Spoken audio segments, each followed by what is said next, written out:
हम लोग को क्या पढ़ना है, कैलकुलेशन बेस 100 पर। अगर 105 का अगर स्क्वायर करना है तो 5 का स्क्वायर कितना होता है 25, और 100 से कितना ज़्यादा है 5, 5 10 होता है, तो 100 में 10 जोड़ेंगे तो 110, और 112 का स्क्वायर करना है तो 100 से कितना ज़्यादा है 12, 12 का स्क्वायर कितना होता है 144, तो लास्ट का 2 अंक लिखेंगे 44 और एक हासिल बच गया, तो 12 12 12 कितना होता है 24, और 100 में 24 जोड़ेंगे तो 124 और एक 125 हो गया। 91 का स्क्वायर करना है, 100 से कितना कम है 9, 9 का स्क्वायर कितना होता है 81, 9 का स्क्वायर 81 होता है, और 9 का डबल कितना होता है 18, अब 100 में से 18 घटाएंगे तो 82। 95 का स्क्वायर 100 से कितना कम है 5, 5 का स्क्वायर 25, और 5 का डबल कितना होता है 10, 100 में से 10 घटाएंगे तो 90। वैसे ही 207 का अगर स्क्वायर करना है तो 200 से कितना ज़्यादा है 7, तो 7 का स्क्वायर कितना होता है 49, और ये 7 का डबल कितना होता है 7 दूना 14, 200 में 14 जोड़ेंगे तो 214, और 214 इसका बेस 100 में था, तो 200 में 100 से भाग करेंगे तो 2 आएगा, तो 2 से इसे हम लोग गुना कर देंगे, 200 में 14 जोड़ देंगे, और 214 में 2 से गुना करेंगे तो 428। वैसे ही 211 का स्क्वायर करना है तो 11 का स्क्वायर कितना होता है 121, तो 121 का 21 लिख देंगे, और एक हासिल हो गया, और एक हासिल हो गया, ये 200 और 11 11 22 होता है, तो 222 इसका बेस 200 है, तो 200 में 100 से भाग होगा तो 2 आएगा, तो 2 से इसे गुना कर देंगे, तो 222 में 2 से गुना करेंगे तो 444, और 444 और एक हासिल था इसलिए 445। वैसे ही 315 का अगर स्क्वायर करना होगा तो 15 का स्क्वायर कितना होता है 225, 225 का 25 लिख देंगे और 2 हासिल हो गया, और ये कितना 15 का डबल कितना होता है 30, और 300 और 30 कितना होगा 330, 330 और इसका बेस 300 है, तो 300 में 100 से भाग होगा तो कितना हो जाएगा आपका 3, इसलिए इसे 3 से गुना कर देंगे, तो ये आपका कितना हो जाएगा 990, 990 और 2 हासिल था तो 992 हो गया। वैसे ही अगर 416 का अगर हम लोग को स्क्वायर करना है तो 16 का स्क्वायर आप लोग का कितना होता है 256, 256 होता है, तो 56 यहाँ पे हो गया और 2 हासिल हो गया, तो ये 400 इसका बेस था, और 16 का डबल कितना होता है 32, और ये 432 में ये 4 से गुना हुआ क्योंकि ये 400 बेस है, तो 400 में 100 से डिवाइड होगा तो कितना होगा 4, तो 4 से इसे गुना करेंगे तो यहाँ पे हम लोग को यहाँ पे कितना आ जाएगा 4 दूना 8, और 4 का 4 के 12 के 2 8 में लगा 1, 4 चौका 16 1 17, 1728, 1728 और 2 1730। वैसे ही अगर हम लोग को 193 का अगर स्क्वायर करना है तो 200 से ये कितना कम है 7, 7 का स्क्वायर कितना होता है 49, और ये 200 में 7 कम है तो 7 दूना 14, तो 200 में से 14 घटाएंगे तो कितना होगा 186, 186 का डबल करेंगे क्योंकि 2 का इसी है 200 का है बेस इसका, इसलिए 2 से गुना करेंगे तो 372 हो जाएगा। वैसे ही अगर 295 का अगर स्क्वायर करना है तो 295 300 से कितना कम है 5, 5 का स्क्वायर कितना होता है 25, ये 300 बेस था और 5 कम था, तब 5 का डबल कितना होता है 10, और ये घटेगा तो कितना हो गया 290, ये 300, 300 में 100 से डिवाइड होगा तो कितना हो गया 3, इसलिए 3 से इसे गुना करेंगे, अगर 290 में 3 से गुना किया गया तो 870। 857 में अगर 57 का स्क्वायर करना होगा तो कितना ज्यादा है 50 इसका बेस है, तो 50 से कितना ज्यादा है 7, 7 7 49, और 50 7 का डबल कितना होता है 14, 50 और 14 कितना हो गया 64, और ये 50 था इसका बेस, और 100 से डिवाइड किया जाएगा तो कितना होगा 0 0 कट गया 5 दूना 10, यानी 1/2 से गुना करना पड़ेगा, यानी ये कटा तो 32 आ गया। वैसे ही 61 का स्क्वायर करना है, इसका बेस 50 है, ये कितना ज्यादा है 11 ज्यादा है, 11 का स्क्वायर कितना होता है 121, तो एक हासिल और 21 लिखा गया, तो 50 और 11 ज्यादा था तो 11 11 22, और ये 50 22 कितना होता है 72, और ये कितना इसका बेस कितना था 50, और 100 से डिवाइड किया जाएगा तो कितना हो जाएगा 1/2 से गुना किया जाएगा इसको, तो कितना हो जाएगा आपका 36, और एक हासिल था इसलिए 37। वैसे ही अगर 158 का अगर हम लोग को स्क्वायर करना है तो ये इसका बेस कितना है 150, और ये 150 से कितना ज्यादा है 8, 8 का स्क्वायर कितना होता है 64, 8 का स्क्वायर कितना होता है 64, और ये 8 ये 150 हमारा 20 हो गया, और 8 का डबल कितना होता है 16, 8 166, और 166 और 150 में अगर 100 से डिवाइड किया जाएगा तो 3/2 हो रहा है, तो 3/2 से अगर गुना किया जाएगा 166 में तो ये 2 से कट गया 83, और 83 3 का 249, 83 3 का 249। वैसे ही अगर 47 का हम लोग को स्क्वायर करना है तो ये 50 इसका बेस है 50 से ये कितना कम है 3, 3 का स्क्वायर कितना होता है 9, लेकिन हम लोग को लास्ट में 2 अंक लिखना है इसलिए 09 लिखेंगे, और यहाँ पे 3 का डबल कितना होता है 6, 50 में से कम है इसलिए घटाएंगे, तो 50 में से 6 घटा तो कितना हो गया 44, और 44 में इसे 1/2 से क्यों गुना करेंगे क्योंकि ये 50 है और बेस 100 पर से भाग करेंगे तो 1/2 से गुना करेंगे, इसलिए 44 हो रहा है, 44 में 1/2 से गुना किया जाएगा तो 22 दूना 44 यानी 22। अगर 3 का स्क्वायर दिया हो तो 3 का स्क्वायर कितना होता है 9, अगर 33 का स्क्वायर हो तो 3 का स्क्वायर कितना होता है 9, और 2 3 है तो यहाँ पे 1 को 8 लिखेंगे और 1 लिखेंगे, अगर यहाँ पे 3 3 है तो 3 3 का 9 हो जाएगा, और 2 8 लिखेंगे और 2 1, अगर यहाँ पे 4 गो अगर 3 है तो 3 3 का 9 लिख देंगे, और यहाँ पे 4 गो 3 है तो यहाँ पे 3 गो 8 लिखेंगे और 3 गो 1। अगर 6 का स्क्वायर दिया है तो 6 का स्क्वायर कितना होता है 36, अगर 36 होता है तो 36 लिख देंगे, 3 और 6, और 6 से 1 कम 5 होता है, और 3 से 1 कम 4, उसी तरह अगर 3 को 6 का स्क्वायर दिया हो तो 6 का स्क्वायर कितना होता है 36, और 6 से कम 2 5 लिख देंगे, और 2 4, 3 को अगर दिया हो तो 1 कम करके 2 5 लिख देते हैं, और 2 6 यानी 1 इससे कम और 1 इससे ज्यादा। उसी तरह अगर 4 6 का स्क्वायर दिया हो तो 6 का स्क्वायर कितना होता है 36, और इससे कम 3 अंक लिख देंगे 5, और इससे ज्यादा 3 अंक लिख देंगे 4, क्योंकि ये 4 अंक का है तो 1 कम होगा 3।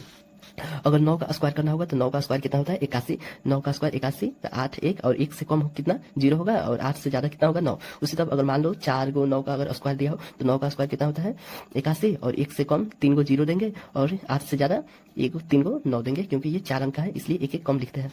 उसी तरह अगर हम लोग को 1 का स्क्वायर करना होगा तो 1 होता है, अगर 11 का स्क्वायर करना होगा तो 121, और अगर ट्रिपल 1 का स्क्वायर करना होगा तो 3 गो है तो 1 2 3 तक लिखते जाएंगे, और फिर उससे बैक हो जाएंगे 2 1। उसी तरह अगर 4 गो 1 का स्क्वायर है तो 1 से 4 तक लिखेंगे, फिर उससे नीचे होते जाएंगे, जैसे 1 2 3 4 और 3 2 1।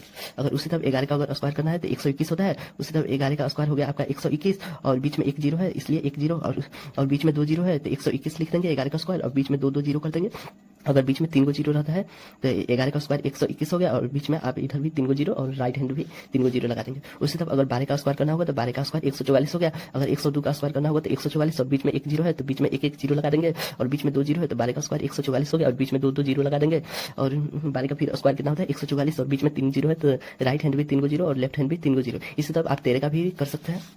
अगर मान लीजिए कोई भी 2 अंक के लास्ट में अगर 5 है तो 5 का स्क्वायर कितना होता है 25, और 1 से 1 बढ़ा दीजिए 2, 2 से गुणा कर दीजिए, 2 एकम 2।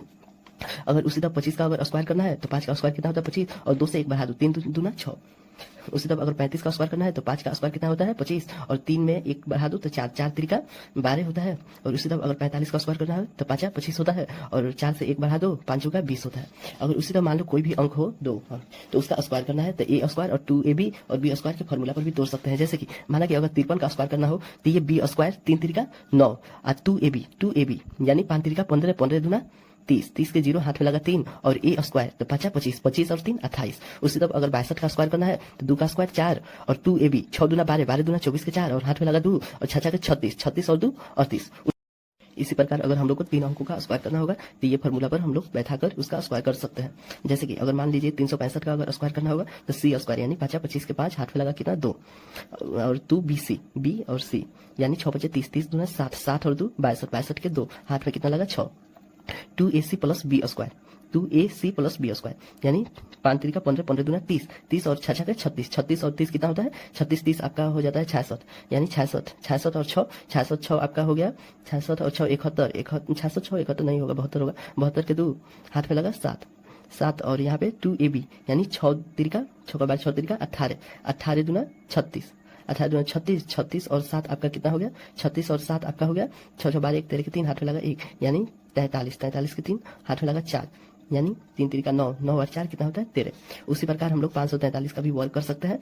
सी स्क्वायर यानी 3 का स्क्वायर कितना होता है 9 2bc 4 3 का 12 12 दूना 24 24 के 4 24 के 4 हाथ में कितना लगा 2 2ac plus B square 2ac यानी 5 3 का 15 15 दूना 30 30 और 4 का 16 30 और 16 कितना होता है 30 और 16 आपका हो गया 46 46 और 2 कितना होता है 48 48 के 8 हाथ में कितना लगा 4 और 2ab यानी 5 का 20 20 40 40 और 4 44 44 के 4 फिर हाथ में लगा कितना 4 और a स्क्वायर यानी 50 25 25 और 4 29 और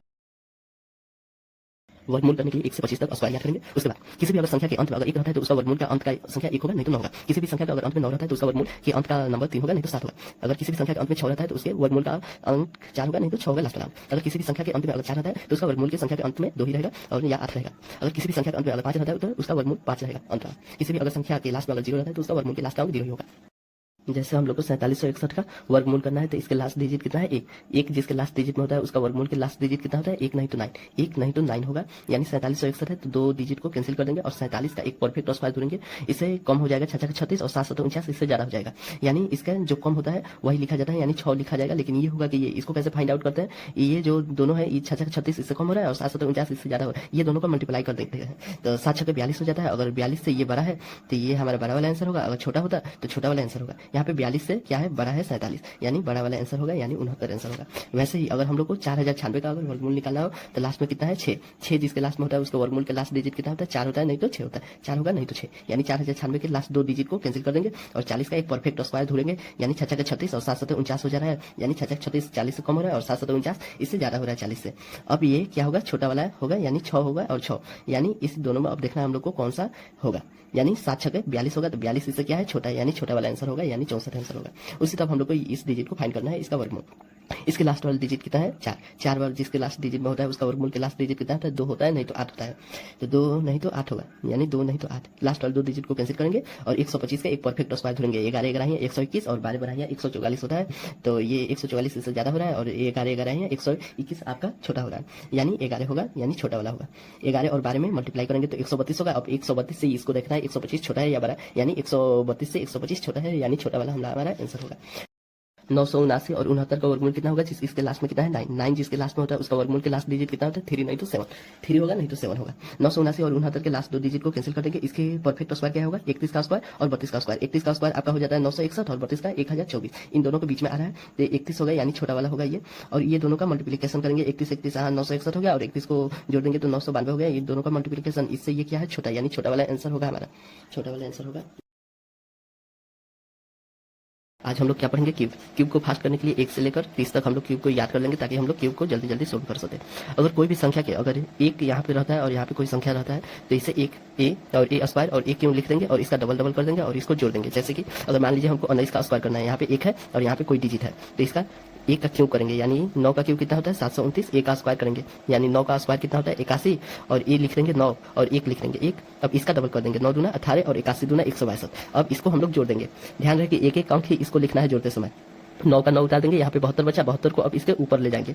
अब 2 1 3 3 2 5 5 के 5 लिख देंगे और 8 7 कितना होता है? 15 15 6 21 21 के 1 और हाथ में कितना लगा? 2 2 1 कितना होता है? 3 3, यानी 31 हुआ। अब 31 को इसके आगे लिख देंगे। अब 8 9 कितना होता है? 8 9 और 1 कितना होगा तुम्हारा? 18 हो जाएगा। 18 का हाथ में लगा 1, यानी 3 1 4 4 1 5 और 5 को इसके सामने लिख देंगे 5 1 6। वैसे ही इसका आंसर कितना हो गया? 6959। वैसे ही अगर मान लीजिए अगर कोई भी संख्या के अगर शुरू में 1 अगर रहे, यहाँ पे कोई संख्या रहे, इसका क्यूब करना है तो ए क्यूब ए स्क्वायर ए 1 और इसका डबल कर देंगे, इसका डबल और इसको जोड़ देंगे। मान लीजिए अगर 91 का हम लोग का स्क्वायर करना है, यहाँ पे 1 है शुरू में इसके और यहाँ पे कोई भी अंक है तो इसका कैसे क्यूब करेंगे? 1 को 1 लिख देंगे और यहाँ पे ए है यानी 9 लिख देंगे। ए स्क्वायर यानी 9 का क्यूब कितना होगा? 81 और फिर ए क्यूब यानी 9 का क्यूब कितना होगा? 9 का स्क्वायर होगा 81 और 9 का क्यूब कितना होगा? 729। अब इसका डबल कर देंगे, 81 दूना 162 और 9 दूना 18। अब इसको हम लोग जोड़ लेंगे, एक एक अंक ही लिखना है। यहाँ पे 1 अंक है तो 1 हो गया। अब 9 8 कितना होता है? 17 17 के साथ हाथ में कितना लगा? 1 1 1 कितना होगा? 2। अब इस 2 को आगे लिख देंगे, 2 1 3 3 2 5। अब 8 6 कितना होता है? 8 6 आपका 14 होता है। 14 के 4 हाथ में लगा 1 1 1 2, यानी 24 हुआ। 24 को आगे लिखेंगे और 9 4 कितना होता है? 13 13 के 3 हाथ में कितना लगा? 1 2 2 4 4 1 5 5 का 5 और 7 का 7 हो गया, यानी इसका आंसर कितना हो गया? 75 35 71 75 35 71। अगर किसी सेम संख्या का अगर क्यूब करना है तो उस संख्या का क्यूब कर देंगे 4 बार और उसका डबल कर देंगे और इसको जोड़ देंगे। जैसे मान लीजिए अगर 22 का क्यूब करना है तो 2 का क्यूब 8 8 8 और इसका डबल कर देंगे 8 दूना 16 और इस एक अंक को लिख देंगे 8 और 8 6 कितना होता है? 14 के 4 और हाथ में कितना लगा? 1 1 1 कितना होता है? 2। अब 2 ये आगे जाएगा, 8 2 10 10 6 16 16 के 6 हाथ में कितना लगा? 1 1 1 2 8 और 2 कितना होता है? 10, यानी इसका आंसर कितना होगा? 10 648। अगर ए बी का अगर क्यूब करना है, ये सब के लिए ये कंडीशन अप्लाई होगा। ए क्यूब करेंगे, ए स्क्वायर बी करेंगे, ए बी स्क्वायर और बी क्यूब और इसका डबल कर देंगे और इसको जोड़ देंगे। मान लीजिए अगर हम लोग को 56 का अगर क्यूब करना है तो ये क्या करेंगे? बी क्यूब, यानी 6 का क्यूब कितना होता है? 216 और ए बी स्क्वायर 6 6 36 36 25 कितना होता है? 180 ए स्क्वायर बी, यानी 50 25 25 6 कितना होता है? 150 ए क्यूब, यानी 5 का क्यूब कितना होता है? 125 150 दूना 300 और 180 में 200 मल्टीप्लाई करेंगे तो कितना होगा? 360। अब इसको हम लोग जोड़ देंगे। 216 है तो इसके एक अंक को यहाँ पे लिखेंगे 6। अब 21 बचा तो 21 को ऊपर ले जाएंगे। अब 1 यहाँ पे है, इसको जोड़ेंगे तो 1 बचेगा और 8 2 कितना होता है? 10 10 6 16 16 के 6 और हाथ में कितना लगा? 1 1 1 2 3 2 5 कितना होगा? 56। अब इस 56 को ऊपर ले जाएंगे, 6 के 0 हो गया, यानी 6 के 6। अब 5 5 कितना होगा? 10 10 के 0 हाथ में कितना लगा? 1 1 1 2 3 2 5, यानी 50। अब इस 50 को आगे ले जाएंगे और 5 का 5 हो गया, 5 2 7 हो गया और 1 का 1 हो गया, यानी इसका आंसर कितना हो गया? 175 616। अगर 3 अंकों का अगर क्यूब करना होगा तो 2 अंक को हम लोग बी मान लेंगे। A cube 3a square B 3ab square B के ऊपर हम लोग तोड़ लेंगे। जैसे कि अगर मान लीजिए 508 का अगर क्यूब करना होगा तो इसके 2 अंकों को हम लोग बी मान लेंगे और 1 अंक को हम लोग ए मान लेंगे, यानी बी का क्यूब करना है। यानी 8 का क्यूब कितना होता है? 512। और ध्यान रहे अगर 3 अंकों का अगर क्यूब कर दिया जाता है तो इसमें 2 2 अंक को लिखा जाता है। अगर 2 अंक किया जाता है तो उसमें 1 1 अंक को लिखा जाता है, यानी 8 का क्यूब कितना होगा? 512। तो 12 लिख देंगे और 5 ऊपर लिख देंगे। 3a बी स्क्वायर है 3a, यानी 5 3 का 15 15 और 8 है 64। 15 में 64 से मल्टीप्लाई करेंगे तो हमारा कितना आएगा? 960। 960 में 7 यहाँ पे 2 अंक लिख देंगे और 9 यहाँ पे लिख देंगे।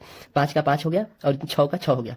अब 3a स्क्वायर बी 5 या 25 25 3 का 75 75 में 8 से मल्टीप्लाई करेंगे तो हमारा हो जाएगा 600 600 का 2 जीरो यहाँ पे होगा और 6 यहाँ पे होगा। 9 में 0 जोड़ेंगे तो 9 होगा, 0 का 0 और 6 5 कितना होता है? 11 11 का 1 हाथ में लगा 1 2 1 3 और 1 का 1 अगर किसी भी इवेंट का अगर क्यों करते हैं तो वो इवेंट होता है, अगर किसी भी ऑड नंबर का क्यों करते हैं तो वो ऑड होता है। किसी भी अगर लगातार संख्या का अगर क्यों करते हैं और उसको जोड़ते हैं तो इस फॉर्मूला पर हम लोग सेटअप कर सकते हैं, n into N plus one divide by two का होल क्यूब। यदि ए क्यों बी क्यों सी क्यों अगर दिया होगा तो ए प्लस बी प्लस सी का अगर मान 0 हो जाता है तो हम लोग 3abc भी लिख सकते हैं। जैसे कि मान लीजिए अगर हमारा 6 का क्यों माइनस 7 का क्यों प्लस 1 का अगर क्यों होता है तो इसका 6 और माइनस 7 और प्लस 1 कितना होता है 0। 6 1 7, 7 में 7 गया तो 0, यानी ये वाला कंडीशन अगर अप्लाई हो जाता है तो हम लोग इस पर भी कर सकते हैं। 3abc यानी 6 3 का 6 बाय 6 3 का 18, 18 में 1 से मल्टीप्लाई करेंगे तो कितना होगा 18, और 18 में माइनस 7 से मल्टीप्लाई करेंगे तो कितना हो जाएगा 126, और यहाँ पे माइनस है इसलिए माइनस आएगा। अगर कोई भी m बाई n का अगर होल क्यों हो तो m cube by n cube अगर इसे लिख सकते हैं। A cube minus B cube का ये फॉर्मूला होता है a minus B into A square plus A B plus B square. A plus A cube plus B cube का ये फॉर्मूला होता है a plus B into A square minus A B plus B square. अगर कोई भी अगर दशमलव के बाद 2 अंक हो उसका अगर क्यों किया जाए तो 2 अंक अगर दशमलव के बाद है 2 में से 3 में मल्टीप्लाई करेंगे तो 3 दूना 6, तो दशमलव के बाद 6 अंक होगा। अगर कोई भी दशमलव के बाद 4 अंक है और उसका क्यों करना है तो 4 अंक है तो 4 में 3 से मल्टीप्लाई कर देंगे, 4 3 का 12 यानी दशमलव के बाद 12 अंक होगा। अगर घनमूल ए हो इंटू घनमूल बी का अगर क्रॉस किया जाएगा तो घनमूल ए क्रॉस बी भी लिखा जा सकता है। अगर घनमूल ए क्रॉस बी बाई घनमूल सी हो तो इसे घनमूल ए क्रॉस बी बाई सी भी लिखा जा सकता है। किसी भी घनमूल के अंत में अगर 9 6 5 4 1 0 अगर होता है तो सेम वही नंबर उसे घनमूल करेंगे तो उसके लास्ट में आएगा। यदि मान लीजिए अगर किसी भी घनमूल के अंत में अगर 7 है तो उसे घनमूल करेंगे तो उसका लास्ट डिजिट 3 होगा। किसी भी घनमूल के लास्ट अंक अगर 8 है तो उसे घनमूल करेंगे तो लास्ट अंक 2 होगा। अगर किसी भी घनमूल के अंत में 2 है तो उसे घनमूल करेंगे तो उसका लास्ट अंक 8 होगा। अगर किसी भी घनमूल के लास्ट अंक अगर 3 है तो उसे घनमूल करेंगे तो लास्ट अंक 7 होगा। जैसे कि अगर मान लीजिए इतना का अगर हमको घनमूल करना है तो इसके लास्ट अंक में कितना है 8, यानी किसी भी लास्ट में अगर 8 होता है किसी भी घनमूल के तो उसे घनमूल करेंगे तो 2 होगा, यानी उसके लास्ट डिजिट 2 होगा। घनमूल में 3 अंकों को कैंसिल कर दिया जाता है, बचा 10, और 10 का परफेक्ट क्यों क्या है 2 का क्यों कितना होता है 2 का 2 दूना 4, 4 दूना 8, 8 होता है, और 3 इससे ज्यादा हो जाएगा, 3 3 9, 9 3 27, 10 से ज्यादा हो जा रहा है, यानी कम वाला को हमको लिख लेना है, यानी इसका घनमूल क्या होगा 22। वैसे ही अगर इसका अगर घनमूल हम लोग करेंगे तो जिसके लास्ट में 9 रहता है वो इसके लास्ट में 9 ही होता है घनमूल उसका। 3 अंक को कैंसिल कर देंगे 24 बचा, तो 2 का क्यों 8 होता है और 3 का क्यों 27 होता है, ज्यादा हो जा रहा है, यानी कम वाला को हम लोग लिख लेंगे, यानी इसका घनमूल 29 हो जाएगा।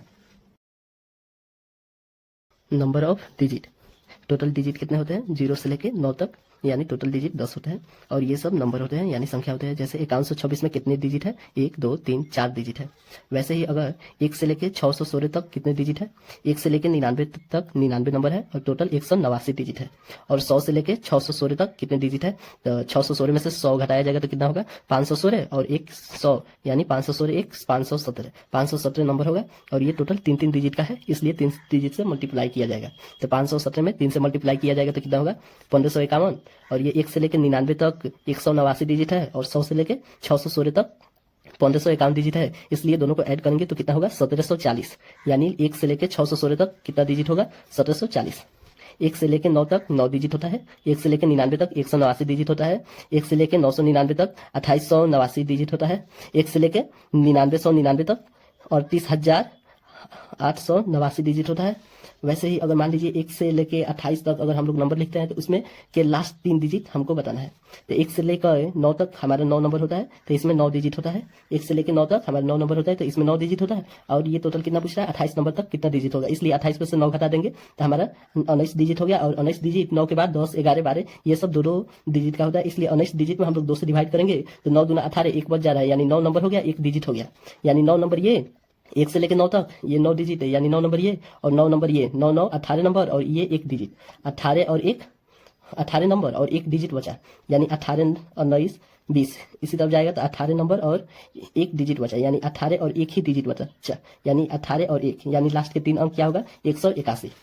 वैसे 1 से लेके 209 अंक तक आखिरी के 5 अंक पूछ रहा है, तो 1 से लेके 99 तक हमारा 99 नंबर होता है, इसमें टोटल 189 डिजिट होता है, और टोटल 209 अंक तक पूछ रहा है, तो 209 में से 189 को घटाएंगे तो हमारा 20 बचेगा, और 6 3 का 18 18, यानी 6 नंबर बच जा रहा है और 2 डिजिट बच जा रहा है। 6 नंबर 99 नंबर और 6 नंबर कितना होता है 105 नंबर और 2 डिजिट, तो 105 नंबर हो जाता है, तो 105 106, और इसके 2 डिजिट पूछ रहा है, यानी 105 और 10, यानी हमारा आंसर कितना होगा 105 और 10। अगर 10 के पावर 1 रहता है तो उसका 10 होगा, यानी इसमें नंबर ऑफ डिजिट कितना है 2। अगर 10 के पावर 2 रहता है तो 100 होगा, इसका नंबर ऑफ डिजिट कितना है 3। अगर 10 के पावर 3 रहता है तो ये इसका 1000 होगा, इसका नंबर ऑफ डिजिट कितना है 4, यानी जितना पावर में रह रहा है उससे 1 ज़्यादा रह रहा है नंबर ऑफ डिजिट। अगर मान लीजिए 10 के पावर n रह रहा है तो उसका नंबर ऑफ डिजिट कितना होगा n+1, यानी इससे 1 ज़्यादा। अगर a के पावर m इंटू बी के पावर m हो तो 1 इंटू बी के पावर m लिखा जा सकता है। अगर मान लीजिए 1 प्लस 2 प्लस 1 है तो 2 का स्क्वायर होगा। वैसे ही अगर मान लीजिए 1 प्लस 2 प्लस 3 प्लस 2 प्लस 1 है तो ये 3 का स्क्वायर होगा। यानी ये चढ़ते जा रहा है और यहाँ से ढुलकते जा रहा है, यानी नीचे होते जा रहा है, यहाँ से ऊपर होते जा रहा है, यानी जो बीच में रहता है उसका स्क्वायर के बराबर होता है उसका योग। वैसे ही 1 से 4 तक जा रहा है और उससे ढलते जा रहा है नीचे, और यहाँ से ऊपर चढ़ते जा रहा है, यहाँ से नीचे चढ़ते जा रहा है और बीच में योग है, तो ये जो बीच वाला है इसके स्क्वायर के बराबर होता है। 3 अंकों की कितनी संख्या बनाई जा सकती है? यहाँ पे हम लोग 9 अंक को भर सकते हैं, क्योंकि टोटल 10 अंक होता है। यहाँ पे 0 हम लोग नहीं भर सकते हैं, नहीं तो ये 2 अंक का हो जाएगा, इसलिए यहाँ पे हम लोग 9 अंक भरेंगे। और यहाँ पे हम लोग 10 अंक भर सकते हैं, यहाँ पे 10 अंक भर सकते हैं, यानी 9 गुने 10 गुने 10, यानी 10 के पावर 2, यानी 9 गुने 10 के पावर 2। वैसे ही अगर मान लीजिए n अंक तक के कितने नंबर पॉसिबल है? अगर 3 अंक के था तो 9 गुने 10 के पावर 2, यानी 1 कम था, यानी 3 था, n था, मान लीजिए अगर n होता 3 तो इससे 1 कम हो जा रहा है। वैसे ही अगर मान लीजिए n अंक तक के कितने नंबर पॉसिबल है अगर पूछता है तो 9 गुने 10 के पावर n -1 कर देंगे, क्योंकि इससे 1 कम हो जा रहा है। 3 अंकों की कितनी संख्याएं बनाई जा सकती है यदि पुनरावृत्ति ना हो? यदि पुनरावृत्ति यानी बार बार उसे ना लिखा जाए, तो यहाँ पे हम लोग 9 अंक भर सकते हैं, यहाँ पे हम लोग 9 अंक भर सकते हैं, और यहाँ पे 8, यानी ये नीचे होते जाएगा। यानी 9 में 9 से मल्टीप्लाई करेंगे तो कितना आएगा? 81, और 81 में 8 से मल्टीप्लाई करेंगे यानी 648, यानी 3 अंकों की 648 संख्या बनाई जा सकती है जिसकी पुनरावृत्ति नहीं होती है। आज हम लोग क्या पढ़ेंगे? डेसिमल। अगर कोई भी फ्रैक्शन रहता है तो उसके जो हल होता है, अगर 2 टू द पावर x अगर हो तो वो जो दशमलव के बाद x अंक ही होगा।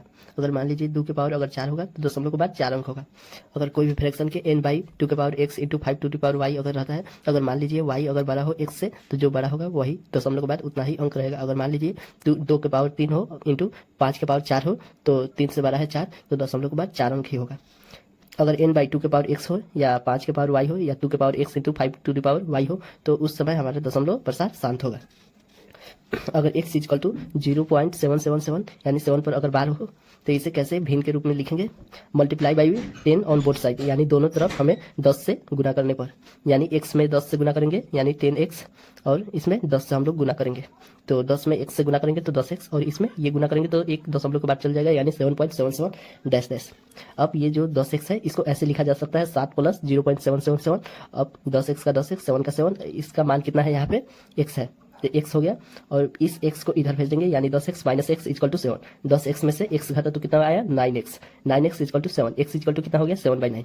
उसी तरह अगर एक पर जैसे बार था तो कितना आया? 7/9, यानी जितने पर बार होता है उतना 9 आता है। वैसे ही ये ट्रिक हो सकता है 0 पॉइंट, अगर a पर बार है तो a/9, 0 पॉइंट ab पर दोनों पर बार है तो ab/9 9, यानी जितने पर बार रहता है उतना बट्टा में 9 आ जाता है। अगर मान लीजिए 0 पॉइंट ABC अगर तीनों पर बार है तो ABC लिख देंगे, और 3 पर बार है तो 3 9 लिख देंगे। अगर मान लीजिए 0 पॉइंट ABCD अगर चारों पर बार है तो ABCD बाई 4 गुणा 9 लिख देंगे। अगर मान लीजिए AB पर बार नहीं है और C पर बार है तो ABC लिख देंगे, और जो उस पर बार नहीं है उसको घटा देंगे, और बट्टा में जितना पर बार है उतना 9 लिख देंगे, और जितना पर बार नहीं है उतना 0 लिख देंगे। वैसे ही अगर मान लीजिए ABC पर बार नहीं है और D पर बार है तो ABCD में से ABC घटा देंगे, और जितने पर बार है उतना 9 लिख देंगे, जितना पर बार नहीं है उतना 0 लिख देंगे। वैसे ही अगर मान लीजिए 0 पॉइंट AB पर बार है, B पर बार है, A पर बार नहीं है तो AB लिख देंगे, A पर बार नहीं है तो A को माइनस कर देंगे, 1 पर बार है तो 1 9, और 1 पर बार नहीं है 1 0। अगर मान लीजिए 0 पॉइंट ABCD और BCD पर बार है और A पर बार नहीं है तो ABCD में से क्या घटा देंगे? A, और 3 पर बार है तो 3 9, और A पर बार नहीं है इसलिए 1 0। ये हम लोग को याद करना है। अगर मान लीजिए 3.76 माइनस 1 पॉइंट इतना अगर हो कुछ समथिंग, तो इसको हम लोग कैसे, अगर ऑप्शन के हिसाब से कैसे इसे सॉर्ट कर सकते हैं? ये एलसीएम लेना है जितने डिजिट पर बार है। कितने डिजिट पर बार है? इसमें 2 डिजिट पर और इसमें 3 डिजिट पर, यानी 2 और 3 का एलसीएम कितना होगा? 6, यानी 6 होगा तो इसके जो दशमलव के बाद 6 अंक पर ही बार होगा, 1 2 3 4 5 6। और दूसरे स्टेप पर अगर ये ऑप्शन में अगर नहीं रहा तो किस नंबर में डेसिमल के बाद मैक्सिमम डिजिट पर बार नहीं है? कितने पर बार नहीं है? इसमें तो नहीं है, इसमें 1 पर बार नहीं है, यानी दशमलव के बाद 1 पर बार नहीं होगा। ऐसे भी हम लोग चेक कर सकते हैं, इसको हम लोग जोड़ घटाव कर सकते हैं। अगर मान लीजिए n to the power n का बाई 2 के पावर 3 गुने 9 अगर रहता है, अगर 2 के पावर 3 टर्मिनेटिंग होगा तो दशमलव के बाद 2 के पावर 3 है तो 3 है तो 3 अंक के बाद ही हमारा बार होगा। डिजिटल सम एक ऐसा माध्यम है जिससे हम लोग अपने ऑप्शन को छाप सकते हैं। अंकों का योग हमारा बराबर होता है 9 से भाग देने पर जो शेषफल होता है। जैसे कि अगर मान लीजिए 548 में हम लोग 9 से भाग देते हैं तो हमारा 7 आता है। कैसे? 9 छके 54, ये 54 से 54 कट गया और 8 उतरा तो यहाँ पे 0 और 8 0 कितना होता है 8, यानी इसका डिजिटल सम 8 होगा। देखिए 548 अगर है तो 5 4 9 और 9 8 17, 17 का 7 1 8, इसका डिजिटल सम 8 है, यानी 548 का डिजिटल सम 8 आया तो 8 इसके किसके बराबर है? शेषफल के बराबर है। यानी अंकों का जो योग होता है वो 9 से भाग देने पर जो शेषफल आता है उसके बराबर होता है। यानी हम लोग कह सकते हैं अगर इससे जोड़ने पर अगर 9 से पूरी विभाजित हो तो 0 इसका डिजिटल सम आएगा, यानी 0 शेषफल आएगा तभी ये 9 से विभाजित होगा। यानी इसका जो डिजिटल सम आएगा अगर 0 आ गया तो 9 से विभाजित होगा, नहीं तो जितना अगर आएगा उसका डिजिटल सम उतना उसका शेषफल आएगा। जैसे 548 में डिजिटल सम इसका 8 आया तो इसका शेषफल 8 आएगा। 6.256 का डिजिटल सम 6.256 है तो इसे दशमलव उड़ाएंगे तो दशमलव के बदले 1 और 3 अंक है, इसलिए 1 के बाद 3 अंक आएगा तो इसका डिजिटल सम क्या हो गया? 6 5 11 11 11, 6 5 11 11 और 11 का कितना हो गया? 2 इसका डिजिटल सम हो गया और 6 2 कितना होता है? 6 2 8 और 8 2 10 होता है। 10 का डिजिटल सम क्या होगा? 1, यानी 1 इसका हो गया और इसका डिजिटल सम क्या होगा? 1, यानी 1 में 1 से भाग देंगे तो क्या होगा? इसका डिजिटल सम क्या आएगा? 1। वैसे ही अगर मान लीजिए ये 7378 है और ये 9828 है, इसका डिजिटल सम क्या होगा? अगर 7 और 2 कितना होता है? 9, ये कट गया और 8 3 में 8 और 1 यहाँ से 9 मिल गया, यहाँ पे 2 बचा इसलिए 2 इसका और प्लस 9 कट गया और 8 1 इधर से गया तो 9 ये हो गया और 8 1 9, यहाँ पे 0 आ गया, यानी 2 0 कितना होगा? 2, इसका डिजिटल सम 2 होगा। अगर मान लीजिए इसको हम लोग करना है तो ऑप्शन से इसको छाटेंगे, जैसे 5 4 9 ये कट गया और 7 2 8 और 7 2 9, 7 2 9 तो 9 ये भी कट गया और यहाँ पे 3 बचे, यानी 3 इसका डिजिटल सम हो गया और इसका 6 3 9 हो गया और 7 2 9 हो गया, ये कट गया, यानी 3 और 3 कितना हो गया? 6, इसका डिजिटल सम 6 हो गया। अब ऑप्शन से हम लोग चेक करेंगे किसका डिजिटल सम 6 आ रहा है। जिसका डिजिटल सम 6 आएगा वही आंसर आएगा। इसका देखिए 8 1 9 और 9 और 9, यहाँ पे कट गया ये और 6 बचा, यानी इसका डिजिटल सम 6, यानी 6 इसका भी है 6 और बाकी सब अगर ऑप्शन हम लोग चेक करेंगे तो 9 से 9 कट गया और 8 और 1 यहाँ पे चल गया, 8 1 9 और यहाँ पे 5 बच गया तो 5 हो रहा है, यानी ऐसे ही नहीं होगा। यहाँ पे हम लोग को 6 मिल रहा है इसका डिजिटल सम, इसलिए ये ऑप्शन हमारा सही है। यहाँ पे हम लोग का 6 और 2 कितना होता है? 8 और 1 यहाँ से गया तो 8 1 9, यानी यहाँ पे 3 बच गया और यहाँ पे 8 1 9 हो गया, यहाँ पे 2 बच गया, यानी इसका डिजिटल सम 2 और इसका 9 से 9 कट गया और 4 3 7 और 7 2 9, यानी इसका 2 0 आ रहा है तो 2 में से 0 गया, यानी 0। वैसे ही इसका आंसर अगर है 3791 तो 9 से 9 कट गया, 7 और 1 8 और 1 यहाँ आ गया 9 और यहाँ पे 2 बच गया, यानी 2 इसका डिजिटल सम आ रहा है, यानी ये आंसर हमारा सही है। वैसे ही अगर मान लीजिए इसे का मल्टीप्लाई करना है तो 6 और 5 होता है तो 5 4 आगे 9 इधर कट गया और 7 है और यहाँ पे हम लोग का 2 का जरूरत है तो 2 ले लेंगे तो 6 में से 2 गया तो कितना हो गया? यह 4, तो 4 इसका बच गया और यहाँ पे कितना आ रहा है? 6 और 5 कितना होता है? 6 5 11, 11 का डिजिटल सम क्या हो गया? 1 1 2, यानी 2 इसका हो गया। अब इससे मल्टीप्लाई करेंगे क्योंकि मल्टीप्लाई है बीच में, तो 4 दूना कितना होता है? 8, यानी इसका डिजिटल सम कितना आना चाहिए? 8। अब इस ऑप्शन को हम लोग चेक करेंगे तो क्या आएगा? 5 4 9 को अलग हटा देंगे और 5 2 7 है और ये 10 है तो 10 का 1 आएगा और 7 है तो 7 1 8, यानी इसका डिजिटल सम कितना आएगा? 8, यानी ये आंसर हमारा सही है। वैसे ही अगर मान लीजिए 113 का स्क्वायर का अगर चेक करना हो तो हम लोग कैसे करेंगे? 3 1 4 4 1 5, अब 5 का डिजिटल सम का स्क्वायर करेंगे, 5 कितना होता है? 25। अब इसका डिजिटल सम क्या होगा? 5 2 7, यानी जिस ऑप्शन का अगर 7 डिजिटल सम होगा वही हमारा आंसर ठीक होगा। अगर मान लीजिए ये हमारा ऑप्शन में है तो 9 से 9 कैंसिल हो जाएगा और 7 2 कितना होता है? 9, ये कट गया और 6 1 कितना होता है? 7, यानी इसका डिजिटल सम 7 है, यानी ये ऑप्शन हमारा सही है। अगर मान लो 4489 का अगर वर्गमूल करना है तो इसे डिजिटल सम इसका कैसे निकलेगा? 9 से 9 कैसे और 8 1 9, यानी यहाँ पे 3 बचा, 4 3 कितना होता है? 7, यानी इसका डिजिटल सम कितना है? 7। और यहाँ पे ऑप्शन हमारा ये नहीं था, ऑप्शन में हमारा ये हमारा ऑप्शन क्या है? ये बिना रूट का है, इसलिए इसका स्क्वायर करना पड़ेगा तो हमारा वर्गमूल निकलेगा, इसका डिजिटल सम का स्क्वायर करना पड़ेगा तब। तो इसका डिजिटल सम कितना है? 67 का 6 और 7 कितना होता है? 6 6 12 1 13 होता है और 13 का डिजिटल सम कितना होता है? 13 का डिजिटल सम आपका 4 होता है तो 4 का स्क्वायर कितना होगा? 16 और 16 का डिजिटल सम कितना होगा? 6 1 7, यानी इसका डिजिटल सम 7 हो रहा है, यानी ये हमारा सही आंसर है। वैसे ही अगर मान लीजिए इसका अगर घनमूल करना है, यानी घनमूल करना है तो सब ऑप्शन का क्यों करना पड़ेगा? 7 1 8 और 8 1 9, यहाँ पे 4 बच गया, 6 4 10 10 1 11 11 6 कितना होता है? 17, 7 1 कितना होता है? 8, यानी इसका डिजिटल सम क्या होगा? 8। जिस भी ऑप्शन का अगर डिजिटल सम के क्यों करने के बाद उसका डिजिटल सम करने पर अगर 8 आ जा रहा है तो वही ऑप्शन ठीक है। जैसे कि मान लीजिए अगर हम लोग 56 का देखते हैं तो 6 5 कितना होता है? 11 और 11 का डिजिटल सम कितना होता है? 1 1 2, 2 का क्यों करेंगे तो कितना आएगा? 8, यानी 8 8 डिजिटल सम मैच हो गया, यानी ऑप्शन मेरा ये ठीक होगा, बाकी सब किसी का मैच नहीं होगा। जैसे कि देखिए 6 6 12 हो रहा है तो 2 1 3, 3 का क्यों करने पर 27 आ रहा है, 7 2 9, ये, यानी इसका 9 या 0 एक ही बात होता है। तो यानी इसका डिजिटल सम क्या आ रहा है 0 9, जो कि 8 के बराबर नहीं है, यानी ये ऑप्शन नहीं है। वैसे ही अगर मान लीजिए 7 6 कितना होगा 13, 3 1 4, 4 का क्यूब करने पर कितना आ रहा है 64, यानी 6 4 10, 10 का डिजिटल सम 1, यानी ये भी 8 के बराबर नहीं आ रहा है, यानी ये भी ऑप्शन गलत। 6 4 कितना होता है 10, 10 का डिजिटल सम 1, 1 का क्यूब करने पर 1, ये 8 के बराबर नहीं है, यानी हमारा ऑप्शन ये सही है। 54 705 में अगर 15 से भाग देना है तो इसे डिजिटल सम के द्वारा कैसे सोल्व करेंगे, ये सारे ऑप्शन है।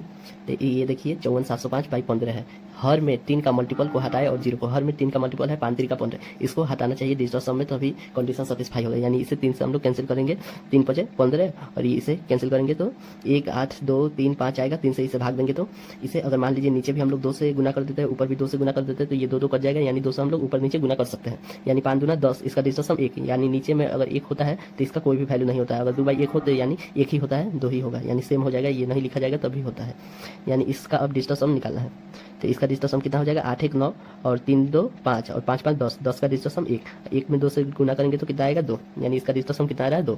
अब ऑप्शन का चेक करेंगे, 7 और 2 कितना होगा 9, 6 4 10, यानी 1 आ रहा है इसका डिजिटल सम, यानी 2 के बराबर नहीं है, यानी ये ऑप्शन गलत है।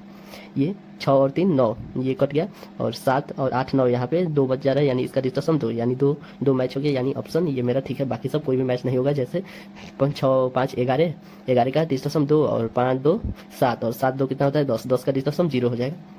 वैसे ही 5 1 6 6 6 12, और 12 का डिजिटल सम क्या होता है 2 1 3, जो कि हमारा डिजिटल सम 1 ही आ रहा है 2, यही ऑप्शन मेरा ठीक है। ध्यान रहे नीचे में हमारा 3 का मल्टीपल नहीं होना चाहिए, उसको कैंसिल कर देंगे तब इसका डिजिटल सम निकालेंगे। वैसे ही अगर मान लीजिए यहाँ पे इतना अगर डिवाइड करना है, इसे कैंसिल कर देंगे, 9 से 9 बचे 45, और 9 से कैंसिल करेंगे तो इतना आएगा, यानी ये कितना आ रहा है 7 बाई 5। कैसे आया 7 बाई 5, देखिए इसका डिजिटल सम कितना आएगा, 9 से 9 कैंसिल हो गया, और 6 और 3 कितना होता है 9, ये 5 1 6, यानी 7, इसका डिजिटल सम 7 आ रहा है, और इसका डिजिटल सम 5, यानी 7 बाई 5। ऊपर 2 से गुना किया जा सकता है, नीचे क्यों कर रहा है, क्योंकि यहाँ पे हम लोग 10 मिल जा रहा है, यानी डिजिटल सम 1 हो जा रहा है, तो ये हट जा रहा है, और इसलिए 7 दूना ये 10 हो जा रहा है, तो डिजिटल सम हो जाएगा, और 7 दूना 14, 4 1 5 का डिजिटल सम कितना होता है 5 होता है, 4 1 5 होता है डिजिटल सम, यानी आंसर अगर ऑप्शन में ये रहता है तो हमारा देखिए 9 से 9 कैंसिल हो जाएगा, और 7 और 2 9 हो जाएगा, और 1 बच रहा है 8 1 9, ये कैंसिल हो गया, और 3 2 5, हमारा डिजिटल सम 5 आ रहा है, यानी ऑप्शन ये होगा, तो हमारा आंसर सही होगा। अगर ये सिंप्लीफिकेशन दे रहा है, अगर x के मान पूछा है तो हम लोग कैसे सोल्व करेंगे। 6 और 2 कितना होता है 8, और 8 और 1 यहाँ पे गया तो 9, तो यहाँ पे कितना बच गया 1, और 1 और 1 8 और 1 कितना हो गया 9, यानी ये कैंसिल हो गया, यानी 4 बच रहा है, यानी इसका डिजिटल सम क्या हो रहा है 4, और इसका डिजिटल सम कितना हो रहा है 7 और 2 9, और 6 5 11, 11 का डिजिटल सम क्या होगा 1 1 2, यानी 2 ये हो गया, यानी बीच में प्लस है तो 4 + 2, और यहाँ पे माइनस है माइनस, और 5 3 कितना होता है 8, और इसमें से 1 निकला 8 1 9, यानी 5 1 6 बच जा रहा है इसका डिजिटल सम, यानी इसको सब्ट्रैक्ट कर लेंगे। 4 2 कितना होता है 6, 6 में से 6 गया, यानी 0, इसका डिजिटल सम पूरा कितना आ रहा है 0, 0 बराबर, अब देखिए कितना दिया है x प्लस इतना दिया है, तो 7 और 2 कितना होता है 9, यानी यहाँ पे कितना बचा 2, यानी 5 2 कितना होता है 7, यानी इसका डिजिटल सम 7, यानी x प्लस 7, और माइनस क्या है यहाँ पे देखिए 8 और 1 9, यानी यहाँ पे 4 बचा, 5 4 कितना होता है 9, 9 का डिजिटल सम क्या होता है 0, यानी 9 में 9 से अगर भाग देंगे तो क्या होगा ये कट तो जाएगा, तो यहाँ पे 0 हम लोग को प्राप्त हो जा रहा है, यानी 7 में से 0 घटा तो 7, तो x प्लस 7 बचा, और x प्लस 7 इक्वल टू क्या दे रहा है 0, 0 कब होगा जब 9 हो जाएगा, ये दोनों जोड़ने पर, तो इसमें कितना जोड़ा जाए कि 9 हो जाएगा, तो साथ में ऑफकोर्स बात है कि 2 जोड़ा जाएगा तो ये 9 हो जाएगा, तो 9 9 कट जाएगा, इसलिए हमारा जो भी आंसर होगा उसका डिजिटल सम कितना होना चाहिए 2, तो 9 से 9 कैंसिल हो गया, और 8 1 9, यानी यहाँ पे 1 बच गया, और ये 7 1 8, और यहाँ से 1 निकल गया, 8 1 9, यहाँ पे कितना बच जा रहा है 2, यानी डिजिटल सम इसका 2 है, यानी ऑप्शन ये ठीक है। डेसिमल से हमें कोई भी फर्क नहीं पड़ता है, 9 बराबर होता है 0 के, क्योंकि 9 से 9 कट गया, और परसेंट यहाँ पे है, तो इसे परसेंट को कैसे लिखा जा सकता है 48% को 48 बाई 100, यानी इसका डिजिटल सम कितना हो गया 1, और 8 4 कितना होता है 12, और 12 का डिजिटल सम कितना होगा 2 1 3, यानी 3, इसका डिजिटल सम कितना आया 3। डिजिटल सम निकालते वक्त परसेंट व डेसिमल दोनों को इग्नोर करना है, यानी हम लोग को परसेंट और डेसिमल से कोई भी फर्क नहीं पड़ता है अगर हम लोग डिजिटल सम निकालते हैं तो।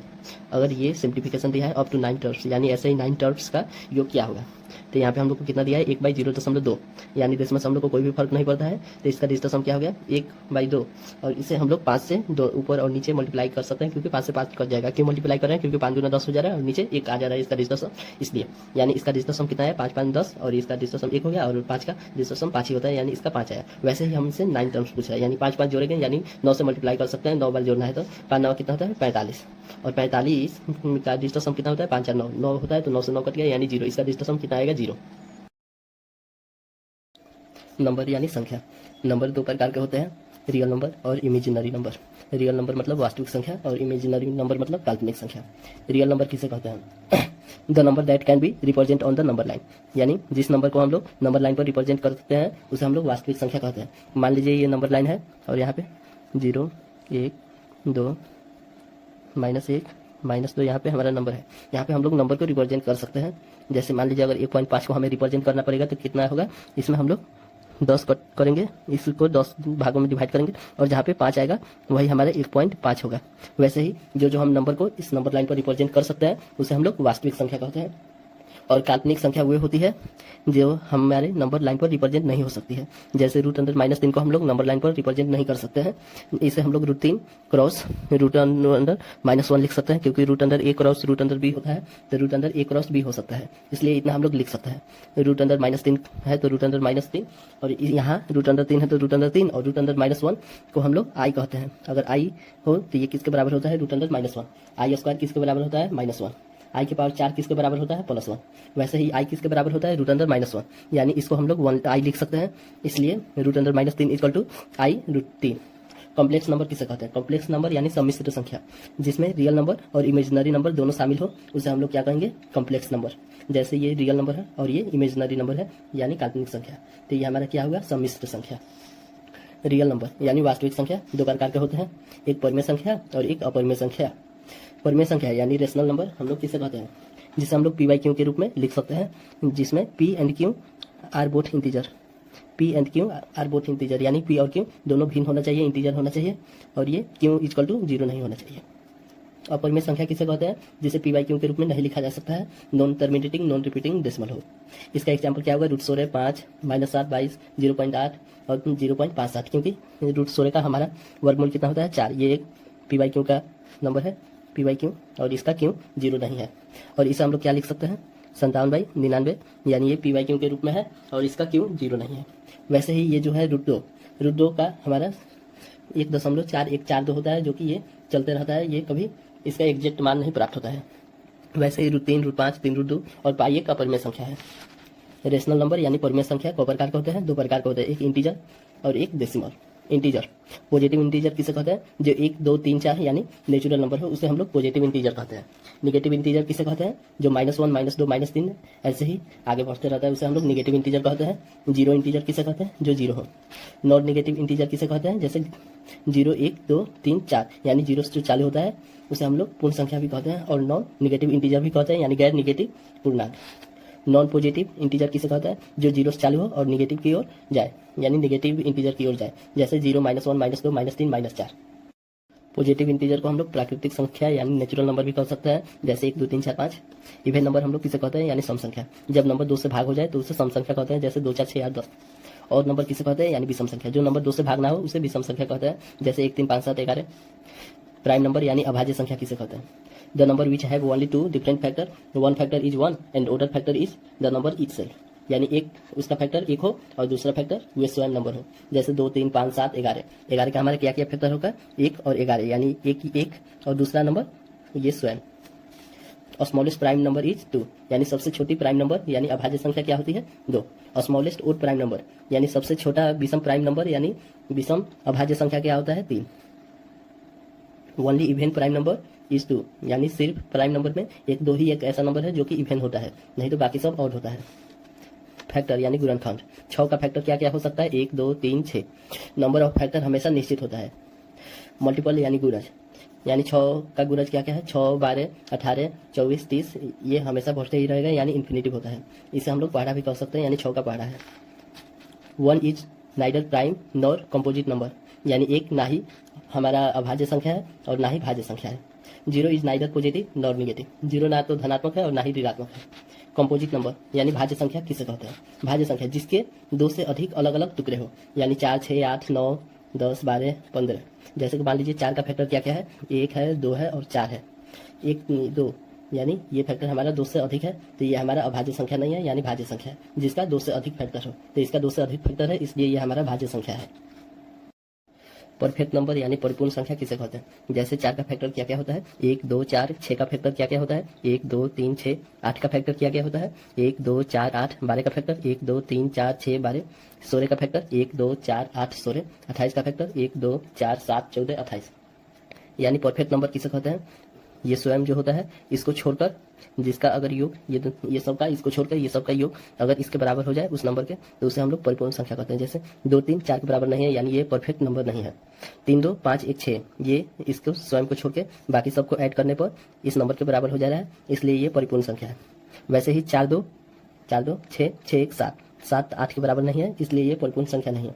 12 6 4 10 10 3 13 13 2 15 15 1 16 ये 12 के बराबर नहीं है, इसलिए ये परफेक्ट नंबर नहीं है। 8 4 12 12 2 14 14 1 15 15 16 के बराबर नहीं है, इसलिए ये परिपूर्ण संख्या नहीं है। 28 ये 28 को छोड़ देंगे, यानी स्वयं को छोड़ देंगे, और 14 और 4 18 18 2 20 20 1 21 21 और 7 28, यानी ये प्राइम नंबर है, यानी ये परिपूर्ण संख्या है। यानी 6 28 496 8128 ये सब हमारा परिपूर्ण संख्या होती है। प्राइम नंबर हमारा यहाँ से लेके यहाँ तक हमारा प्राइम नंबर है। 1 से लेके 10 तक हमारे 4 प्राइम नंबर आता है। 1 से लेके 20 तक 8, 1 से 25 तक 9, 1 से 50 तक 50, 15 और 1 से लेके 100 तक 25 आता है। प्राइम नंबर को कैसे पहचानते हैं, इसका फर्स्ट मेथड देखेंगे। अगर मान लीजिए 211 हमको देखना है प्राइम नंबर है या नहीं। 15 का स्क्वायर कितना होता है 225, यानी 225 से ये क्या है, लेस है यानी कम है। तो इससे जितना भी छोटा प्राइम नंबर होता है उससे हम लोग भाग देंगे। अगर किसी से भी नहीं कटा तो ये एक प्राइम नंबर है। जैसे 2 3 5 7 11 13 इससे छोटा प्राइम नंबर है। 2 से भाग देंगे तो नहीं कटेगा, 3 से भाग देंगे तो नहीं कटेगा, 5 से नहीं कटेगा, 7 से नहीं कटेगा, 11 से नहीं कटेगा, 13 से नहीं कटेगा, यानी ये प्राइम नंबर है।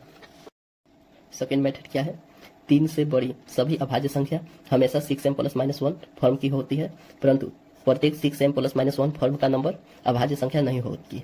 यानी 19 एक प्राइम नंबर है, ये हमेशा 6m + -1 के फॉर्म में होगा। जैसे 6 ये हो गया, m का मान 3 हो गया और +1, यानी ये इस फॉर्म का है। प्राइम नंबर हमेशा 6m + -1 के फॉर्म की होती है, लेकिन 6m + -1 फॉर्म हमारा प्राइम नंबर हो भी सकता है और नहीं भी हो सकता है। प्राइम नंबर यानी अभाज्य संख्या 2 प्रकार के होते हैं, एक ट्विन प्राइम नंबर और एक को prime number. Twin prime number यानी जुड़वा या यमक संख्या, और को प्राइम नंबर अभाज्य संख्या। ट्विन प्राइम नंबर किसे कहते हैं, ऐसे 2 प्राइम नंबर जिनका डिफरेंस 2 हो। ऐसे 2 प्राइम नंबर जिनका डिफरेंस 2 हो। 11 13 का डिफरेंस 2 है और ये दोनों प्राइम नंबर है। वैसे ही 5 7 है, 41 43 है, 101 103 है। को प्राइम नंबर यानी अभाज्य संख्या, ऐसे 2 नंबर जिनका एचसीएफ 1 हो। 10 11 का एचसीएफ 1 है। कैसे, क्योंकि 10 का फैक्टर क्या क्या होता है, 1 होता है, 2 होता है, 5 होता है और 10 होता है। और 11 का फैक्टर क्या क्या होता है, 1 होता है और 11 होता है। इसका एचसीएफ कितना होगा, 1। यानी ऐसे 2 नंबर जिसका एचसीएफ 1 हो वो क्या होता है, अभाज्य संख्या। वैसे ही 16 9 है, 13 17 है, 15 11 अभाज्य संख्या है। 1 न तो अभाज्य है और न ही भाज्य है। अभाज्य संख्या के इकाई का अंक क्या क्या होता है, 2 होता है, 3 होता है, 5 होता है, 7 होता है, 1 होता है, 9 होता है। अगर किसी भी इवेन नंबर में अगर इवेन नंबर ही सब्ट्रैक्ट या ऐड करते हैं तो हमारा रिजल्ट इवेन नंबर ही आता है। अगर किसी भी और नंबर में हम लोग और नंबर को जोड़ते या घटाते हैं तो हमारा रिजल्ट इवेन नंबर आता है। अगर किसी भी और नंबर में हम लोग इवेन नंबर को जोड़ते या घटाते हैं तो हमारा रिजल्ट ऑड नंबर आता है। अगर किसी भी इवेन नंबर में हम लोग इवेन नंबर से ही मल्टीप्लाई करते हैं तो हमारा रिजल्ट इवेन नंबर आता है। और किसी भी इवेन नंबर में हम लोग और नंबर से मल्टीप्लाई करते हैं तो हमारा रिजल्ट इवेन नंबर आता है। अगर किसी भी और नंबर में हम लोग और नंबर से ही मल्टीप्लाई करते हैं तो हमारा रिजल्ट और नंबर आता है। अगर माइनस की पावर अगर इवेन है तो हमारा रिजल्ट पॉजिटिव होगा, अगर माइनस की पावर अगर ऑड है तो हमारा रिजल्ट निगेटिव होगा। अगर कोई भी रेशनल नंबर में हम लोग रेशनल नंबर को जोड़ते हैं तो हमारा रिजल्ट रेशनल नंबर आता है। अगर कोई भी इरेशनल नंबर में हम लोग रेशनल नंबर को जोड़ते हैं तो हमारा रिजल्ट इरेशनल नंबर आता है। अगर कोई भी इरेशनल नंबर में हम लोग इरेशनल नंबर को जोड़ते हैं तो हमारा रिजल्ट रेशनल भी आ सकता है और इरेशनल भी आ सकता है। यहाँ पे हम लोग प्लस माइनस गुना भागा कोई भी साइन हम लोग यहाँ पे लगाएंगे तो वही रिजल्ट आएगा। अगर मान लीजिए a + b = 98, a - b = 36, ऐसा ही प्लस माइनस का समीकरण अगर दिया हो तो a ये दोनों को जोड़ लेंगे और 2 से डिवाइड कर लेंगे तो a का मान निकल जाएगा। यानी 98 और 36 कितना होता है, 134, और 134 में 2 से भाग करेंगे तो 67। और b के मान निकालने के लिए 98 में से 36 को सब्ट्रैक्ट कर लेंगे यानी घटा लेंगे तो 62 आएगा, और 62 में 2 से डिवाइड कर देंगे तो आएगा 31, यानी b का मान 31 हो गया। Computer number system, binary digit 2 होते हैं, 0 और 1। ऑक्टल डिजिट 8 होते हैं, 0 से लेकर 7 तक। डेसिमल 10 होते हैं, 0 से लेकर 9 तक। हेक्साडेसिमल 16 होते हैं, 0 से लेकर 15 तक। और 9 के बाद 10 11 12 13 14 15 होता है, जो कि एक नंबर है और ये हमेशा डिजिट में रहता है, इसलिए इसको 10 को ए मान लिए, 11 को बी, 12 को सी, 13 के डी, 14 के ई, 15 के एफ। अगर 125 डेसिमल अगर है, इसे बाइनरी में अगर कन्वर्ट करना है तो 125 को बाइनरी में कन्वर्ट करना है, और बाइनरी में कितने डिजिट होते हैं, 2, इसलिए इसे 2 से हम लोग एलसीएम करेंगे। तो 2 से इसे डिवाइड करेंगे तो कितना आएगा, 62। 62 दूना कितना होता है, 124, यानी 1 बचा तो 1 यहाँ पे आया। फिर 2 से डिवाइड करेंगे तो 31 दूना 62, यानी कुछ भी नहीं बचा, यानी 0। फिर 2 से डिवाइड करेंगे, 15 दूना 30, 1 बच गया तो 1 यहाँ पे आ गया। फिर 2 से डिवाइड करेंगे तो 7 दूना 14 और 1 बचा तो 1 यहाँ पे आ गया। फिर 7 में 2 से डिवाइड करेंगे तो 3 दूना 6, 1 बचा तो 1 यहाँ पे आ गया। फिर 2 से डिवाइड करेंगे तो 2 एकम 2, 1 बच गया तो 1।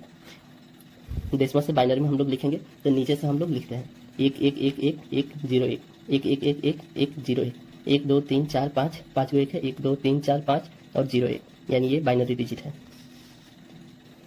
वैसे ही अगर मान लीजिए ये बाइनरी को हमें डेसिमल में कन्वर्ट करना है तो हम लोग क्या करेंगे, इतना बाइनरी दिया है इसे डेसिमल में कन्वर्ट करना है, जितना शुरू वाला अंक लिख देंगे और डेसिमल में कन्वर्ट करना है किससे, बाइनरी से। इसलिए 2 के पावर जितना इसके बाद जितना अंक है उतना पावर में आ जाएगा।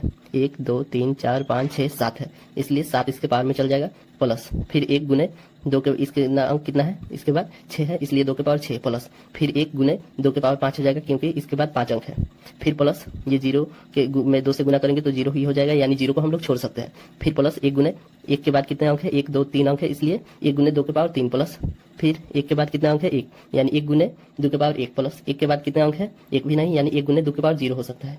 2 के पावर 7 का मान कितना होता है 128, 2 के पावर 6 का मान 64, 2 के पावर 5 का मान 32, 2 के पावर 3 का मान 8, 2 के पावर 1 का मान 2 और 2 के पावर 0 का मान 1 होता है।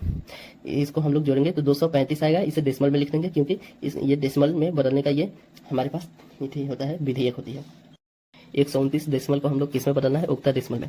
तो 129 को हम लोग 8 से भाग करेंगे तो कितना आएगा 16, 16 8 128, यानी 1 बच जा रहा है। फिर 8 से भाग देंगे 16 में तो 8 दूना 16, तो यहाँ पे कितना बच जा रहा है 0, यानी नीचे से हम लोग क्या लिखेंगे 201 और उक्ता में है तो ये उक्ता में डेसिमल से उक्ता में जाने के लिए 8 लिख देंगे, उक्ता में चले जाएंगे। और चेंज उक्ता से अब डेसिमल में पूछा है, उक्ता से डेसिमल में जाने के लिए फर्स्ट वाला अंक लिख देंगे 1 और उक्ता से डेसिमल में जाना है, इसलिए उक्ता यानी 8 गुने 1 के बाद कितना अंक है 2, यानी 8 के पावर 2, फिर प्लस 7 गुने 8 के पावर कितना अंक है इसके 7 के बाद 1, यानी 8 के पावर 1 प्लस 5 गुने 8 के पावर कितना 5 के बाद कितना अंक है 1 भी नहीं, यानी 0। तो 8 में 8 है 64, 64 और 7 और 7 है 56, 64 और 56 64 56 64 प्लस 56 प्लस इसमें 8 के पावर 0 होता है तो 1 होता है, 64 प्लस 56 कितना होता है 125, 125 डेसिमल हो जाएगा। अगर मान लीजिए 425 डेसिमल को अगर हम लोग हेक्सा डेसिमल में कन्वर्ट करें तो 425 में 16 से एलसीएम करेंगे तो 16 में इंटू 26 करेंगे तो कितना आ जाएगा हमारा आ जाएगा 416 आ जाएगा, 416 बच कितना रहा है 9, तो ये फिर 16 से भाग देंगे तो कितना आ जाएगा 16 एकम 16, 16 और 10 बच जा रहा है तो 26, तो ये इधर पीछे से लिखेंगे, यानी 1 10 को क्या कहते हैं ए और 9 को 9, और इसे हेक्सा में लिख देंगे। अगर चेंज A1B अगर हेक्सा में है इसे डेसिमल में कन्वर्ट करना है तो 1AB इसे हेक्सा से इसे डेसिमल में कन्वर्ट करना है, इसलिए 1 है तो 1 लिख देंगे, 16 पावर 1 के बाद 2 अंक है तो 2 कर देंगे, प्लस 1 का मान कितना होता है 10 इंटू 1 है 1 के बाद, इसलिए 16 पावर 1 हो जाएगा, प्लस इसका बी का मान कितना होता है 11 गुने 16 के बी के बाद कुछ भी नहीं है, इसलिए 16 पावर 0 हो जाएगा। अब इसे सिंप्लीफिकेशन करेंगे तो कितना आएगा 427 डेसिमल। अगर चेंज 1AB हेक्सा डेसिमल को अगर बाइनरी में कन्वर्ट करने को कह रहा है तो हम लोग पहले डेसिमल में इसे कन्वर्ट करेंगे, उसके बाद हम लोग बाइनरी में कन्वर्ट करेंगे। तो इसे डेसिमल में कन्वर्ट करने के लिए इससे पहले इसे डेसिमल में कन्वर्ट कर रहे हैं तो 1 लिख देंगे और 16 के पावर कितना लिखेंगे 1 के बाद 2 अंक है इसलिए 2 लिखेंगे, प्लस 1 का मान कितना होता है 10, तो 10 गुने 16 1 के बाद कितना अंक है 1, इसलिए 16 पावर 1 प्लस 11 बी का मान कितना होता है 11, इसलिए 11 गुने बी के बाद कितना अंक है 1 भी नहीं, यानी 16 पावर 0। इसे सिंप्लीफिकेशन करेंगे तो 427 डेसिमल आएगा। इसे अब डेसिमल से हम लोग बाइनरी में कन्वर्ट कर सकते हैं तो 427 में 2 से एलसीएम लेंगे तो हमारा 213 दूना कितना हो जाएगा 426, 426 और 1 बच जा रहा है इसलिए 1, फिर इसे 2 से डिवाइड करेंगे तो 106 आ जा रहा है, 106 और 106 दूना कितना होता है 212, 212 1 बच जा रहा है इसलिए 1 यहाँ पे, फिर 2 से डिवाइड करेंगे तो कितना आ जा रहा है 53, 53 दूना 106 यानी कट जा रहा है यानी 0, फिर 53 को 2 से डिवाइड करेंगे तो 26, 26 दूना कितना हो रहा है 26 दूना आपका 52, 1 बच जा रहा है इसलिए 1 यहाँ पे, फिर 2 से डिवाइड करेंगे 13 दूना 26 नहीं बच रहा है इसलिए 0, फिर 2 से डिवाइड करेंगे तो 6 दूना 12 1 बच जा रहा है, फिर 2 से डिवाइड करेंगे 3 यहाँ पे 0 हो जा रहा है क्योंकि 3 दूना 6 और फिर इसे 2 से डिवाइड करेंगे 2 एकम 2 यहाँ पे 1 बच जा रहा है। अब इसे पीछे से लिख देंगे यानी 1 1 1 1 0 1 0 1 0 1 0 1 फिर 1 0 1 0 1 1 बाइनरी डिजिट ये हो गया। वैल्यू ऑफ नंबर 2 प्रकार के होते हैं, एक फेस वैल्यू और एक प्लेस वैल्यू। फेस वैल्यू मतलब अंकीय मान या जातीय मान, प्लेस वैल्यू मतलब स्थानीय मान। फेस वैल्यू अगर 576 नंबर दिया गया है, अगर फेस वैल्यू ऑफ 5 का अगर फेस वैल्यू पूछ रहा है तो इसका फेस वैल्यू 5 ही होगा, यानी जिस नंबर का फेस वैल्यू पूछता है वही हमारा नंबर हो जाता है। जैसे मान लीजिए अगर फेस वैल्यू ऑफ 6 पूछ रहा है तो 6 का फेस वैल्यू क्या हो जाएगा 6 ही हो जाएगा। प्लेस वैल्यू यानी स्थानीय मान, अगर 2534 कोई नंबर दिया गया है, अगर प्लेस वैल्यू ऑफ 4 अगर पूछ रहा है, अगर 4 का हमें स्थानीय मान पूछ रहा है तो ये 4 कौन स्थान पर है इकाई अंक पर, इसलिए 4 गुने 1 इक्वल टू 4। अगर मान लीजिए हमसे 3 का स्थानीय मान पूछ रहा है तो 3 कौन स्थान पर है इकाई दहाई, यानी 10 से गुना कर देंगे तो ये हमारा स्थानीय मान क्या आएगा 3 का 30। वैसे ही हमारा 2 का अगर स्थानीय मान पूछ रहा है तो 2 हमारा कौन से स्थान पे है, इकाई, दहाई, सैकड़ा, हजार, यानी 1000 से हम लोग मल्टीप्लीकेशन कर देंगे तो इसका स्थानीय मान निकल जाएगा 2000। अगर मान लीजिए 2.586 अगर कोई नंबर दिया गया है, अगर 6 का स्थानीय मान पूछ रहा है तो हमारा क्या होगा 6 गुने 1/1000, क्योंकि दशमलव के बाद तिसार का स्थान पे 6 है, इसलिए 1/1000 से अगर मल्टीप्लीकेशन करते हैं तो 0.006 आएगा। वैसे ही अगर मान लीजिए 5 का हमें स्थानीय मान पूछ रहा है तो 1/10, क्यों, क्योंकि दशमलव के बाद एक अंक पर ये 5 है, इसलिए 5 गुने 1/10 से अगर मल्टीप्लीकेशन करते हैं तो 0.5 आएगा। अगर 2 का हमें प्लेस वैल्यू पूछ रहा है तो ये इकाई स्थान पे है, इसलिए 2 गुने 1 = 2। अब हम लोग पढ़ेंगे विभाज्यता के नियम।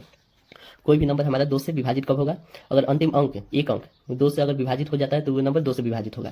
4 से विभाजित कब होगा, अगर कोई भी नंबर 2 अंक उसका लास्ट वाला अगर 4 से अगर विभाजित हो जा रहा है तो वो नंबर 4 से विभाजित होगा। कोई भी 8 से नंबर कैसे विभाजित होगा, अगर अंतिम 3 अंक 8 से विभाजित हो रहा है तो ये नंबर हमारा 8 से विभाजित होगा।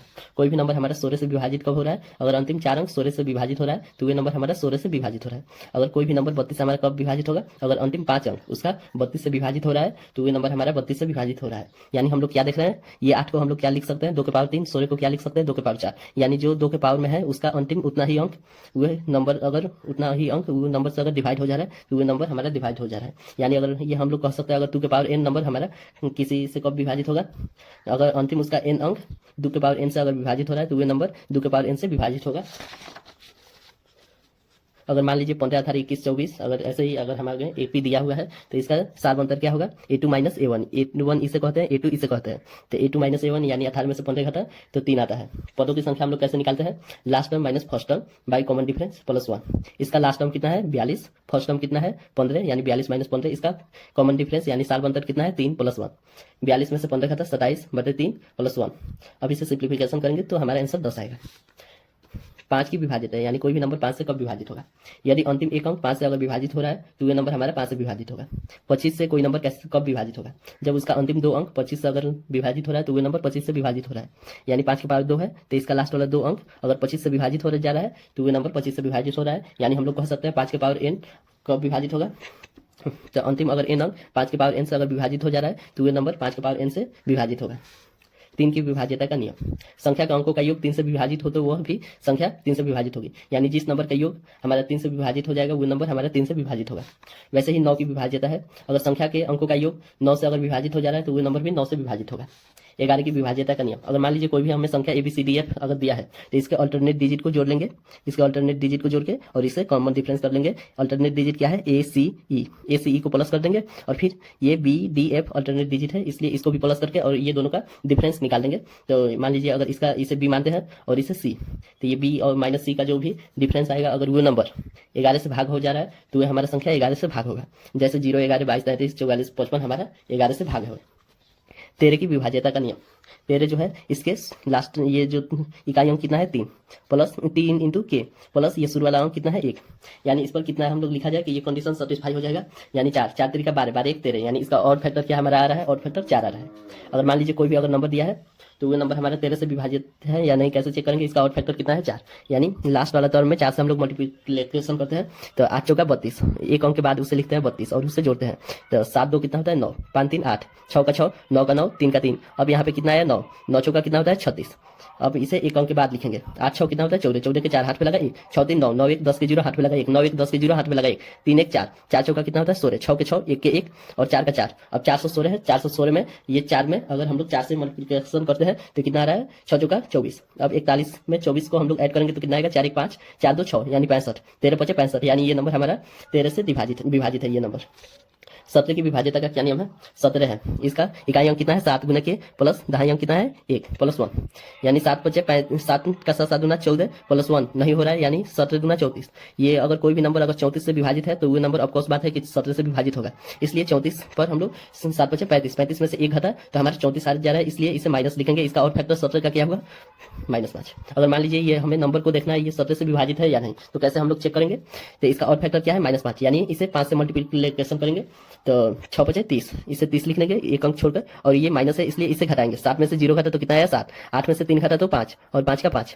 वैसे ही 7 5 कितना होता है 35, अब 35 को इसे घटाएंगे 55 में से 35 घटा तो 20, जो कि हमारा 17 से विभाजित नहीं है, इसलिए ये नंबर हमारा 17 से विभाजित नहीं होगा। 23 की विभाज्यता, यानी 23 से कोई भी नंबर कब विभाजित होगी, 23 का और फैक्टर क्या होगा, इसका इकाई अंक कितना है 3 और दहाई अंक कितना है 2, इसमें 3 में कुछ मल्टीप्लाई करेंगे यहाँ पे क्या मल्टीप्लाई करेंगे कि ये हमारा हो जाए, यहाँ पे 7 तिरिका 21 और 21 तो 23, यानी इसका ऑड फैक्टर क्या होगा, 23 का ऑड फैक्टर हमारा हो जाएगा 7।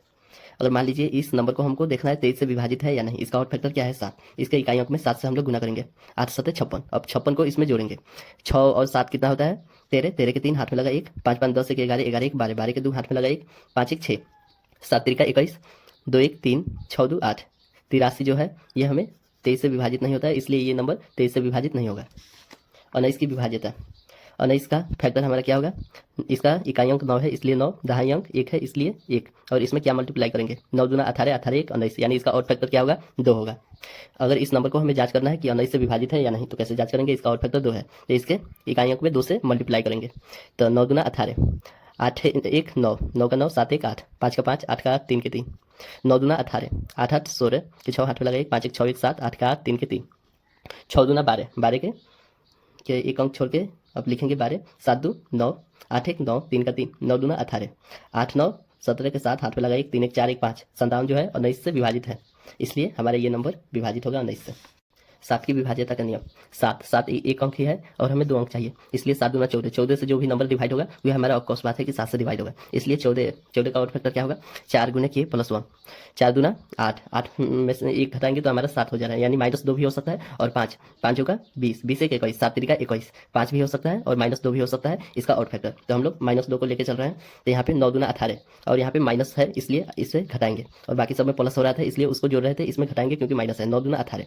अब यहाँ पे 14 में से 8 गया तो हमारा कितना आया 6, 6 का 6, यहाँ से 2 से 1 गया तो 1, 6 का 6, 6 का 6, 5 का 5, अब 6 दूना 12, 12 को घटाएंगे तो 11 में से 12 घटा तो कितना आया, 11 में से 12 नहीं, 11 में से 2 घटा तो कितना आया 9, अब यहाँ पे 5 बचा, 5 में से 1 गया तो कितना आया 4, 6 का 6, 5 का 5, 9 दूना 18, अब 14 में से 8 गया तो कितना आया 6, अब यहाँ पे 5 में से 1 गया तो कितना आया 4, 5 का 5, 6 दूना क्या होता है 12, अब 54 में से 12 घटाएंगे तो हमारा 42 आएगा जो कि 7 से डिवाइड है, इसलिए ये नंबर हमारा 7 से डिवाइड है।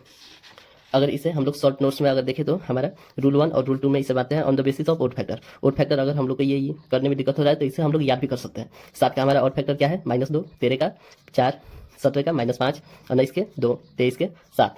इसका हमारा रूल 2 स्पेसिफिक नियम भी है। अगर मान लीजिए कोई भी अगर नंबर 7 और 11 और 13 से देखना है कब विभाजित होगा या नहीं होगा, तो हमारा 3 3 का जोड़ा बनाएंगे और लास्ट में जो बच रहा है उतना ही जोड़ा रहेगा, यानी 3 3 अंक का लास्ट से जोड़ा बना देंगे।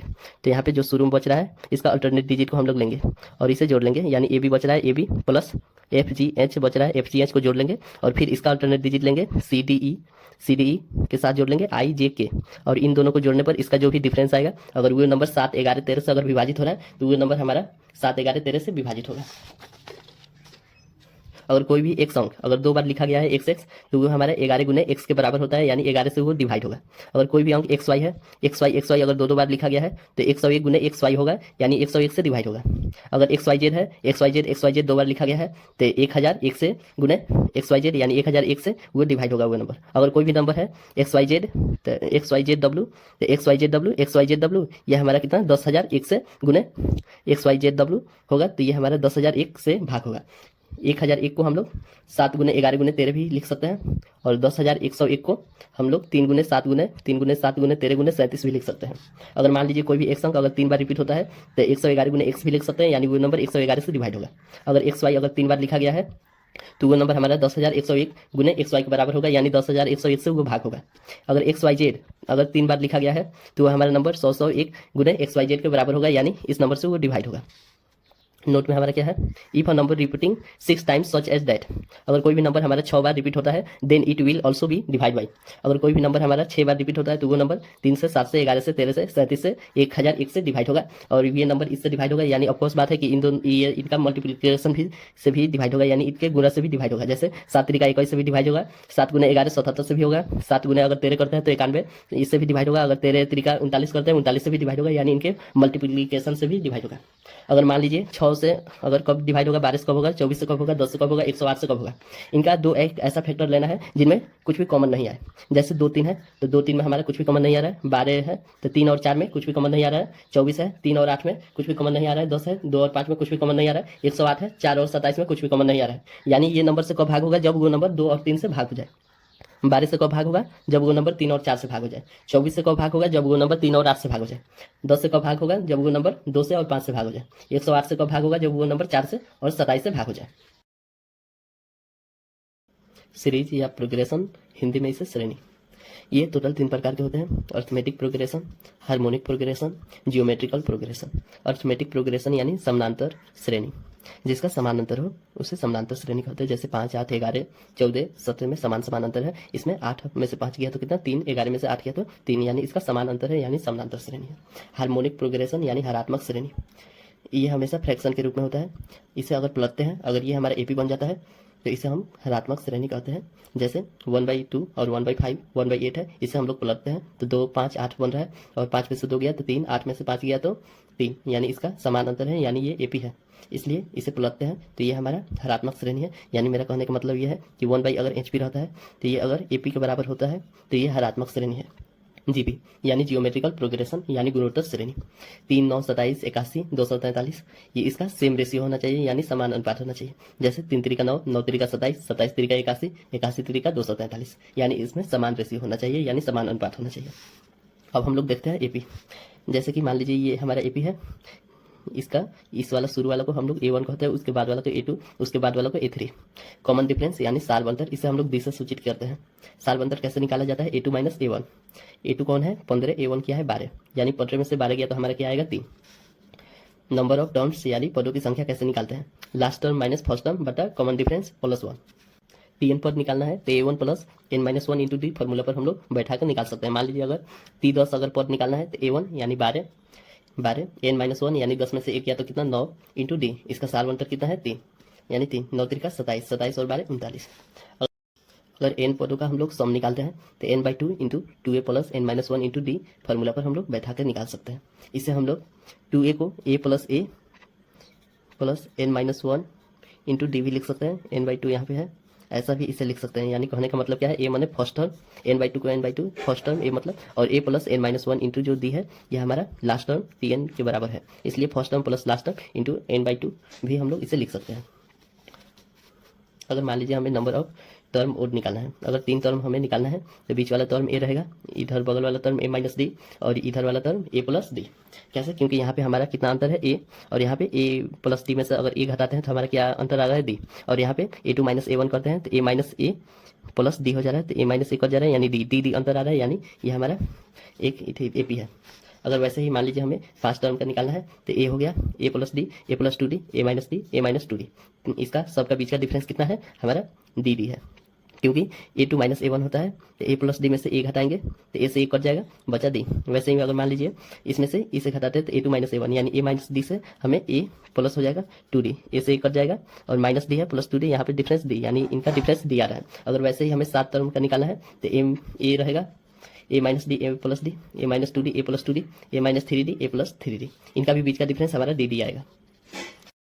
नंबर ऑफ टर्म अगर इवेंट का निकालना हो, इवेंट का अगर टर्म निकालना हो तो उसे a minus D, a plus D कर देंगे। क्यों? क्योंकि यहाँ पे a2 माइनस a1 होता है तो a plus D minus a plus D करेंगे तो हमारा a से a कट जाएगा, यहाँ पे हमारा अंतर 2d आ जा रहा है। वैसे ही अगर a2 माइनस a1 करते हैं तो a प्लस 3d है, माइनस a माइनस डी करते हैं तो a से a कट जा रहा है, और 3d में से 1 डी गया तो 2d, यानी इसके बीच का डिफरेंस क्या आ रहा है? 2d।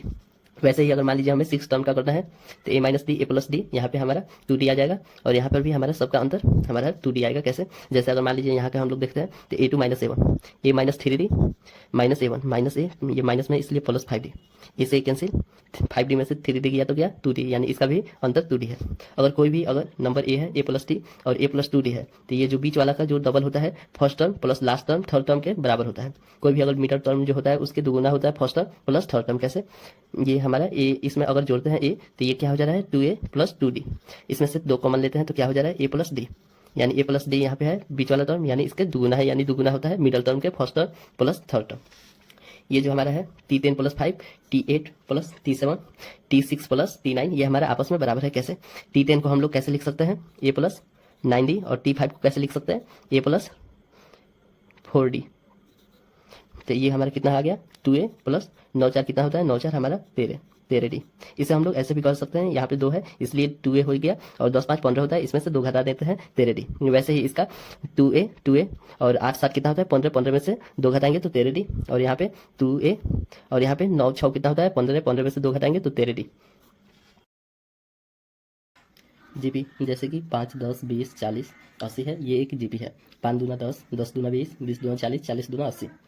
ये वाला फर्स्ट टर्म को हम लोग A1 कहेंगे, सेकेंड टर्म को A2 कहेंगे। कॉमन रेशियो यानी सार्वनुपात, इसे R से सूचित किया जाता है। इसे कैसे निकाला जाता है? A2/A1।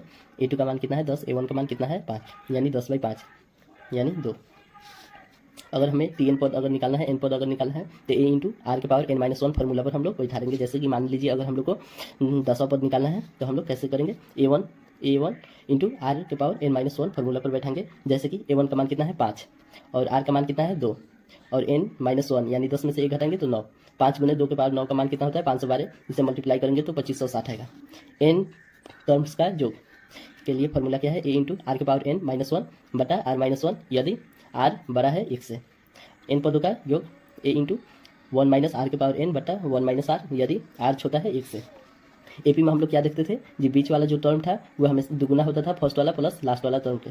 लेकिन जीपी में जो बीच वाला टर्म का स्क्वायर होता है वो बराबर होता है इनके फर्स्ट टर्म और थर्ड टर्म के गुणनफल के। जीपी और टर्म्स के लिए पदों की संख्या निकालते हैं तो ए इसके बगल वाला को हम लोग आर से मल्टीप्लाई कर देते हैं और इसके बगल वाला को आर से डिवाइड कर देते हैं। ये हम लोग देखेंगे तो ये जीपी में है। कैसे? क्योंकि इसमें हम लोग अगर इसका कॉमन रेशियो अगर निकालते हैं तो a/a/r आएगा, क्योंकि a2/a1 होता है तो आर से हमारा ए से एक कट जाएगा तो यहाँ पे हमारा ऊपर जाएगा, यानी हमारा इसका कॉमन रेशियो क्या आएगा? आर। क्यों? अगर इसमें अगर हम लोग आर से मल्टीप्लाई करते हैं तो हमारा ए प्राप्त होगा और ए में आर से मल्टीप्लाई करते हैं तो ए आर आएगा। इवन टर्म्स के लिए बीच वालों को a/r और ar मान लेंगे, क्योंकि इसका कॉमन रेशियो r² है। ar अगर करते हैं तो r ऊपर चल जाएगा तो r² ए से एक कट जाएगा, यानी इसका कॉमन रेशियो कितना है? r²। तो इधर ar क्यों हो जाएगा और इधर a/r क्यों हो जाएगा। वैसे ही अगर हम लोग जीपी में देखते हैं तो ये वाला इसका हमारा प्रोडक्ट जो है इसके बराबर है। कैसे? T20 को हम लोग कितना लिख सकते हैं? ar n-1 होता है तो 20 में से 1 घटा तो कितना आया? 19, यानी ar 19 लिख सकते हैं। और T10 को कितना लिख सकते हैं? ar के पावर 9 लिख सकते हैं, यानी a इंटू करेंगे तो a² और 19 और 9 कितना होता है? 28, तो r के पावर 28। और ये कितना है? T12 into T18। T12 का मान कितना होगा? ar के पावर 11 और T18 का मान कितना होगा? ar के पावर 17। इस दोनों को मल्टीप्लाई करेंगे तो a² और 11 17 कितना होता है? 28। तो ये हमारा दोनों बराबर है, इसलिए ये भी हमारा बराबर होगा। जीपी में हम लोग इन्फिनेटिव सीरीज यानी अनंत पदों के लिए देखते हैं यदि r से बड़ा है 1। तो ये हमारा क्या है? एक जीपी है। कैसे? क्योंकि 50 में अगर 1/2 से अगर हम लोग 50 के आधा करते हैं तो 25 होता है, 25 का आधा और फिर 25 का आधा के आधा हो रहा है, यानी ये इन्फिनेटिव बढ़ते जा रहा है। तो इन्फिनेटिव पदों को हम लोग कैसे उससे करेंगे?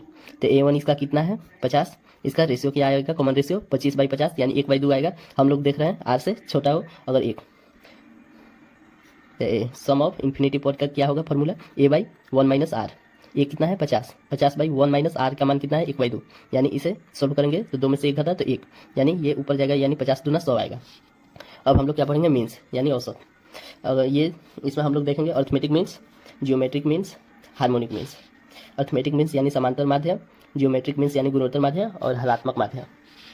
अर्थमेटिक मीन्स में क्या होता है? मान लीजिए अगर 2 नंबर है AB तो AB/2 हो जाएगा। अगर 3 नंबर है तो A + B + 3/3 हो जाएगा। यही गुणोत्तर माध्य में क्या होता है? अगर AB हो तो √2 हो जाएगा AB, अगर 3 हो तो √3 यहाँ पर घनमूल हो जाता है A × B × C। अगर AB हमारा HP है तो इसे हम लोग पलट देंगे तो ये क्या हो जाएगा? AP। ये सीरीज के लिए है हरात्मक श्रेणी। यहाँ पर हम लोग क्या देख रहे हैं? अर्थमेटिक मीन्स में हम लोग क्या करते थे? a/a प्लस a/b/2, क्योंकि a प्लस b/2 है, इसलिए इसे हम लोग जोड़ करेंगे तो कितना आ जाएगा? हम इसे सिंप्लीफिकेशन करेंगे तो a + b/2 ab आएगा। इसे ही हम लोग उल्टा अगर कर देते हैं तो हमारा क्या प्राप्त हो जाएगा? Harmonic means. तो ये हमारा हार्मोनिक मीन्स हो गया। ये हमारा अर्थमेटिक मीन्स के लिए होता है, ये हमारा जियोमेट्रिक मीन्स के लिए होता है, ये हमारा हार्मोनिक मीन्स के लिए होता है। ध्यान रहे जियोमेट्रिक मीन्स किसके बराबर होता है? √ Arithmetic means into harmonic means. Arithmetic means हमेशा बड़ा होता है जियोमेट्रिक मीन्स से और जियोमेट्रिक्स मीन बड़ा होता है हार्मोनिक मीन्स से। रिमाइंडर थ्योरम यानी शेषफल प्रमेय, पॉजिटिव एंड निगेटिव रिमाइंडर। अगर 8 में हम लोग 50 से अगर भाग देते हैं तो 8 × 6 = 48, 50 में से 48 घटा तो 2 को हम लोग क्या करेंगे? शेषफल। ये 6 से भाग लगा यानी भागफल। ये जो नंबर होता है उसे हम लोग क्या कहते हैं? डिविडेंड। जिसे भाग देते हैं उसे क्या कहते हैं? डिवाइजर। डिवाइजर हमेशा बड़ा होता है किससे? रिमाइंडर से। और रिमाइंडर हमेशा क्या होता है? पॉजिटिव। अगर मान लीजिए 8 में अगर हम लोग 50 से भाग देते हैं तो ये 6 में कट रहा है, यानी शेषफल 2 आ रहा है। अगर इसे 4 तक ही हम लोग अगर पढ़े, 8 चौके 32, अगर 4 तक ही पढ़े तो 50 में से 32 घटा 18 आया जो शेषफल, उसमें फिर से हम लोग 8 से भाग देंगे। 8 दूना 16, यानी 18 में से 16 घटा तो कितना आया? हमारा शेषफल 2। वैसे ही अगर मान लीजिए 50 में 8 से भाग देना है, अगर हम लोग 5 तक ही इसका पहरा पढ़े तो 8 बचे कितना होता है? 40। 50 में से 10 घटा, 50 में से 40 घटा तो हमारा 10 आया। फिर इस 10 में हम लोग 8 से भाग देंगे लेंगे, 8 एकम 8, 10 में से 8 घटा तो 2 हमारा शेषफल है। अगर मान लीजिए इससे ज़्यादा अगर हम लोग पढ़ देते हैं, 8 सत 56, तो 50 में से 56 घटा तो कितना आया -6, यानी -6 जब आता है शेषफल हमारा, तो जितना रहता है उसमें से हम लोग इस शेषफल को घटा लेंगे जिससे भाग देना रहता है। तो 8 में से 6 घटा तो क्या आया हमारा शेषफल 2, यानी हम लोग कैसे भी करें तो हमारा शेषफल 2 ही आता है। अगर मान लीजिए n कोई नंबर है, उसमें अगर हम लोग 9 से डिवाइड कर रहे हैं, अगर एक हमारा रिमाइंडर अगर +3 आता है तो दूसरा हमारा रिमाइंडर क्या होगा -6। क्यों? क्योंकि 9 में से अगर 6 घटाएंगे तो हमारा रिमाइंडर क्या आ जाएगा +3, और एक रिमाइंडर मेरा क्या हो जाएगा -6 और एक +3। वैसे ही अगर मान लीजिए किसी नंबर में अगर हम लोग 13 से भाग दे रहे हैं, अगर उसका रिमाइंडर 20 आ रहा है तो 20 ये बड़ा हो जा रहा है, यहाँ से डिवाइजर हमेशा बड़ा होगा रिमाइंडर से, लेकिन यहाँ रिमाइंडर बड़ा हो जा रहा है डिवाइजर से, इसलिए रिमाइंडर को फिर से हम लोग 13 से भाग देंगे। तो 13 एकम 13, 20 में से 13 खाता तो क्या आया 7। वैसे ही अगर मान लीजिए 15 से किसी नंबर को भाग दे रहे हैं तो हमारा क्या आया -7। अगर रिमाइंडर में माइनस आता है तो जिससे हम लोग भाग देते हैं उसमें से हम लोग रिमाइंडर को घटा लेते हैं, जैसे 15 - 7 की तो हमारा रिमाइंडर 8 आ गया। वैसे ही अगर मान लीजिए 20 + 11/3 दिया हो, अगर उसका रिमाइंडर हम लोग को निकालना है तो हम लोग कैसे करेंगे, 7 त्रिका 21, एक ज़्यादा हो जा रहा है यानी -1, और 3 त्रिका 9 और 3 चौके 12, 12 11 से एक कम है इसलिए -1, और -1 कितना होता है -2, और 3 में से -2 घटा तो कितना आया हमारा रिमाइंडर 1। उसी तरह अगर मान लीजिए इसको जोड़कर भी हम लोग करते हैं, 20 + 30 = 31, अगर 31 में 30 से हम लोग डिवाइड करते हैं तो 3 ढाई के 30 यानी एक रिमाइंडर आया। हम लोग ऐसे भी कर सकते हैं और इसे जोड़ के भी कर सकते हैं। अगर मान लीजिए इतना हमको दिया है और इसका शेषफल ज्ञात करने के लिए कह रहा है तो हम लोग कैसे करेंगे, 15 ये हट जाएगा 1500, तो 48 बचा है, 15 15 15 30 15 45, 45 से 48 कितना ज़्यादा है +3, यानी +3 इसका रिमाइंडर हो गया। और ये 15 15 15 30, 30 से कितना कम है -2, यानी -2 इसका रिमाइंडर हो गया। और ये 15 15 15 30 15 45 50 60 15 75 75 90, 90 से कितना ज़्यादा है 8, यानी इसका रिमाइंडर 8 हो गया। अब ये 8 3 कितना होता है 11, 11 में से -2, यानी 11 में से 2 घटा तो कितना आया रिमाइंडर 9, यानी इसका कैलकुलेशन करेंगे तो इसका रिमाइंडर हमारा कितना आएगा 9। वैसे ही अगर मान लीजिए इतना हम लोग को दिया है तो कैसे करेंगे, 89 से कितना कम है -2, यानी इसका रिमाइंडर -2, ये कितना कम है -1, ये एक ज़्यादा है यानी +1, ये 2 ज़्यादा है यानी +2, ये हमारा 3 ज़्यादा है यानी +3, और ये हमारा 4 ज़्यादा है तो +4। यहाँ पे हम लोग को प्लस का चिन्ह दिया गया था इसलिए इसे हम लोग प्लस कर रहे थे, और यहाँ पे हमारा मल्टीप्लाई का चिन्ह दिया है इसलिए हम इसे गुना करेंगे। तो 4 त्रिका 12, 12 दूना 24, 24 दूना 48, 48 अब माइनस माइनस प्लस हो जाएगा तो ये हमारा 48 प्लस में हो जाएगा। अगर मान लीजिए फैक्टोरियल देखा है, अगर 5 फैक्टोरियल लिखा हो तो इसे फैक्टोरियल का ये साइन होता है, तो पहली n प्राकृतिक संख्याओं का गुणनफल होता है हमारा फैक्टोरियल। जैसे कि अगर मान लीजिए फैक्टोरियल n हो तो 1 × 2 × 3 × डैश डैश, जिस जहाँ तक n दिया हो, जो n दिया हो वहाँ तक लिखेंगे। जैसे कि अगर मान लीजिए फैक्टोरियल 5 दिया हो तो 5 × 4 × 3 × 2 × 1। अगर फैक्टोरियल 6 दिया हो तो 6 × 5 × 4 × 3 × 2 × 1।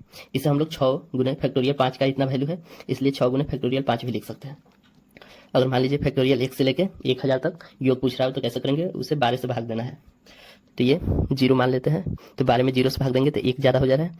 2 फैक्टोरियल का मान कितना होता है 2 एकम 2, तो 12 में 0 से भाग देंगे तो कितना ज़्यादा हो रहा है +2, यानी 2 इसका शेषफल हो गया।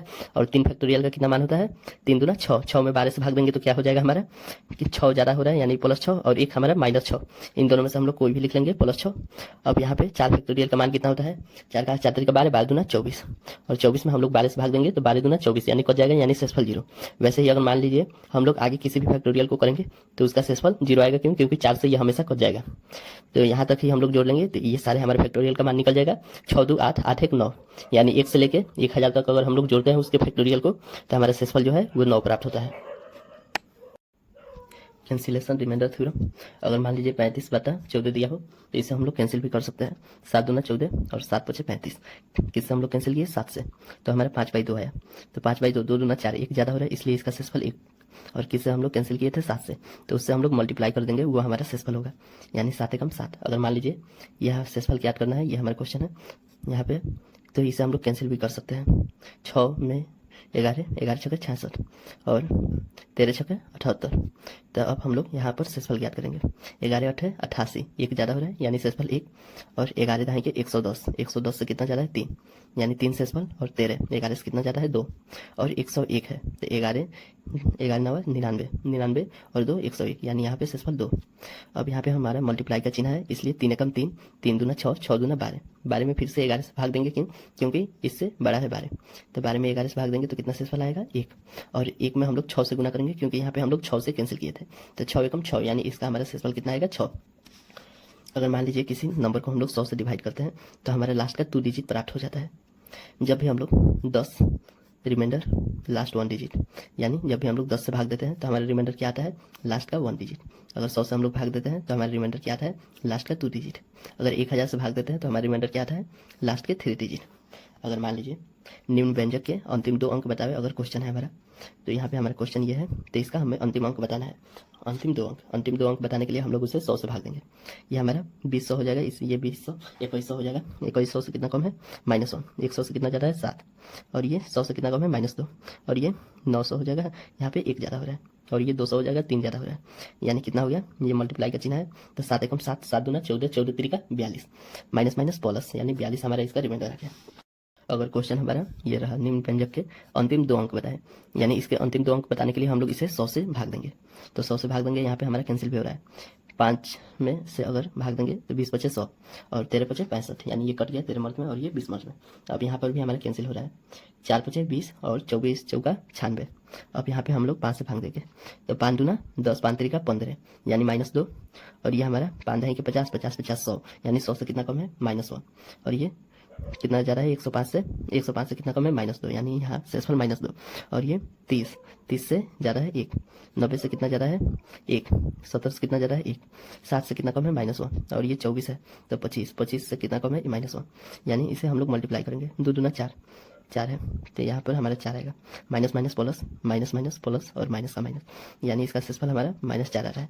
-4 आ रहा है, तो 5 में से -4 करेंगे तो 1 आएगा। और 1 को हम लोग किससे किससे कैंसिल किए थे, यहाँ पे हम लोग 5 से किए थे यहाँ पे, और यहाँ पे 4 से किए थे, यानी 5 चौका 20, यानी टोटल हम लोग 20 से कैंसिल किए थे। तो 20 में 1 से गुना करेंगे तो हमारा क्या आएगा, 20 आएगा।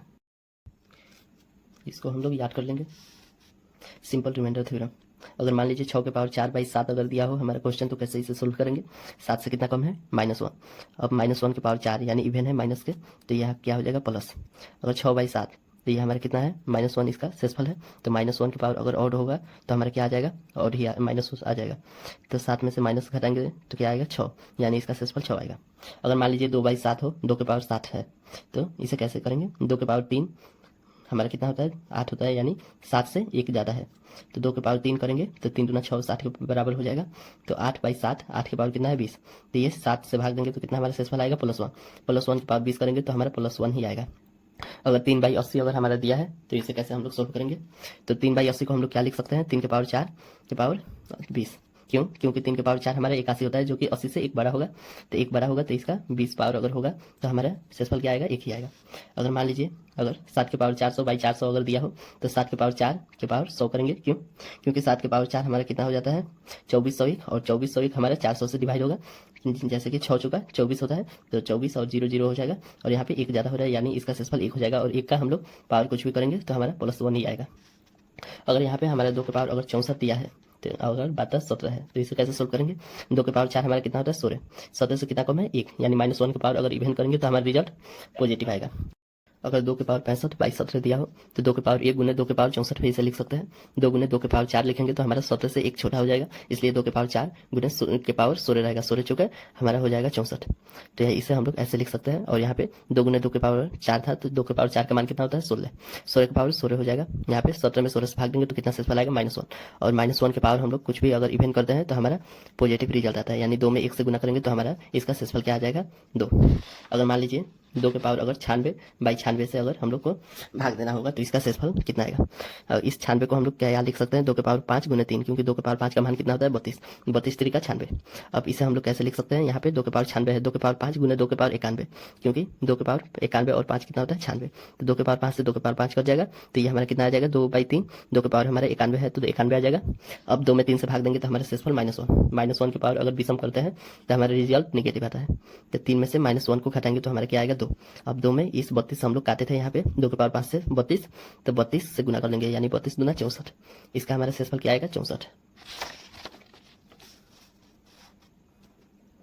साइक्लिसिटी या यूलर्स थ्योरम। अगर 2 के पावर 70/7 है तो इसे कैसे सोल्व करेंगे। हम लोग साइक्लिसिटी को देख रहे हैं। अगर मान लीजिए 2 के पावर 1 है बाई 7 इक्वल टू 2। 2 के पावर 4 है, 2 है, 2 दूना 4, 4 में 7 से भाग देंगे तो हमारा 4 आएगा। अगर 2 के पावर 3 है, 2 दूना 4, 4 दूना 8, 8/7 यानी 1 आएगा इसका। इसी तरह हम लोग करेंगे तो हर साइकिल इसका कितने पर घूमेगा, 3 3 डिजिट पर। इसका इंड जो होगा कंप्लीट होगा जो साइकिल वो 1 पर होगा। इसका हमारा साइकिल रिपीट कितना पर हो रहा है, 3 पर, 2/7 का। तो 2/7 का हमारा साइकिल 3 पर रिपीट हो रहा है, 1 2 3 पर। इसलिए इसे हम लोग 2 के पावर 20 था तो 20 को हम लोग 3 से भाग देंगे तो 6 का 6, 6 दूनी 12, 6 3 का 18, 18 हमारा कट जा रहा है एग्जैक्ट। तो यहाँ पे कितना बच गया, 2, यानी 2 के पावर 2, 2 के पावर 2/7, 2 के पावर 2 कितना होता है, 4, 4/7। तो यहाँ पे हमारे 0 से भाग देंगे तो 4 बच जा रहा है, यानी इसका शेषफल हमारा कितना होगा, 4। यानी मैं कहना चाहता हूँ साइक्लिसिटी कैसे निकाला जाता है। अगर ए के पावर b/c हो तो इसका साइकिल कितने पावर पे रिपीट होगा हम लोग कैसे देखेंगे। ए और सी हमारा को प्राइम नंबर होना चाहिए, यानी ऐसे नंबर जिनमें कुछ भी कॉमन ना हो उसे हम लोग को प्राइम नंबर कहते हैं। सी हमारा अभाज्य गुणनखंड को तोड़ेंगे, अभाज्य गुणनखंड में सी को। तो अगर सी के पावर x के पावर m इंटू वाई के पावर n इंटू जेड के पावर अगर p आता है, एक्स वाई जेड हमारा प्राइम नंबर होगा। तो इसे हम लोग तोसेंट कहते हैं। तोसेंट उसका कैसे निकालेंगे, यानी उसका साइक्लिसिटी निकालने का ये फॉर्मूला है। तो सी गुने 1 - 1/x into 1 - 1/y into 1 - 1/z, इसे हम लोग तोसेंट कहते हैं। अगर मान लीजिए n/c और n के पावर कुछ भी है, जैसे कि अगर मान लीजिए इस नंबर है, ये नंबर n के मान हमारा कितना है 57, c का मान 80 और यहाँ पे हमारा पावर है 140। तो इसका हम लोग साइक्लिसिटी को कैसे निकालेंगे, 80 को हम लोग अभाज्य गुणनखंड में हम लोग तोड़ेंगे, यानी को प्राइम नंबर में। तो इसे 80 को हम लोग तोड़ेंगे तो क्या आएगा, 80 का हम लोग एलसीएम लेंगे तो 2 के पावर 4, 2 के पावर 4 इंटू 5। तो इसे हम लोग कैसे सोल्व करेंगे, तो सेंट बराबर क्या होता है, सी हमारा कितना है 80, यानी 80 गुने 1 - 1/x। एक्स का हमारा मान कितना है 2, यानी 1 - 1/2 और y का मान हमारा 5 है तो 1 - 1/y, यानी 1 - 1/5। 80 गुने 2 में से 1 घटा तो 1/2, 5 में से 1 घटा यानी 4/5। अब यहाँ पे हम लोग 4 5 दूना 10, यहाँ 0 से 0 कट गया, 8 चुके 32, यानी इसका साइकिल हमारा हर 32 के बाद घूमता रहेगा। अगर मान लीजिए यह हमारा 2 के पावर 1707 बाई 101 है, यह हमारा को प्राइम नंबर है, इसलिए इसका साइकिल 1 के कम पर घूमेगा, 1 से कम पर घूमेगा, यानी 1 ही कम पर घूमेगा। 101 है तो ये को प्राइम नंबर है, इसलिए 100 पर ही इसका साइकिल घूमेगा। इसे हम लोग 2 के पावर 7 लिख सकते हैं, 2 के पावर 7 बाई 101। क्यों, क्योंकि इसका हमारा साइकिल कितने पर घूम रहा है, 100 पर। तो इसे हम लोग 100 से भाग देंगे तो 7 आएगा, तो 2 के पावर 7 लिखेंगे, 2 के पावर 7 बाई 100। अब 2 के पावर 7 का मान कितना होता है 128, 128 में 101 से भाग देंगे तो कितना हमारा शेषफल आएगा, 27 जो है हमारा शेषफल आएगा। विल्सन थ्योरम, अगर p-1 फैक्टोरियल बाई p हो तो p-1 उसका रिमाइंडर होता है यदि p एक अभाज्य संख्या है। अगर 12 फैक्टोरियल बाई 13 दिया हो तो 13 एक अभाज्य संख्या है तो 13 - 1 यानी 12, यानी इसका शेषफल 12 होगा। अगर शेषफल ज्ञात करना हो 21 फैक्टोरियल बाई 361 तो 361 को कितना लिख सकते हैं 19 गुना 19, और 21 का फैक्टोरियल 21 गुने 20 गुना 19 गुना 18 फैक्टोरियल, तो 19 से 19 कट जाएगा और 19 से कितना ज़्यादा है +2, 19 से कितना ज़्यादा है +1, और यहाँ पे 18 फैक्टोरियल है, यानी 19 से 1 कम है यानी 18, 19 में 18 से भाग देंगे तो यानी -1, 2 एकम 2, माइनस है तो -2 बाई 19, तो यहाँ पे -2 बाई 19, यानी उसका शेषफल -2 आ रहा है। तो -2 जो आ रहा है तो 19 में से -2 करेंगे तो 17 आएगा। तो इससे किससे काटे थे 19 से, यानी 19 से गुना करेंगे तो 19 में 17 से मल्टीप्लाई करेंगे तो 323 इसका शेषफल आएगा। अब स्पेशल केस, अगर 4/6 दिया हो तो इसका रिमाइंडर कितना आएगा 4।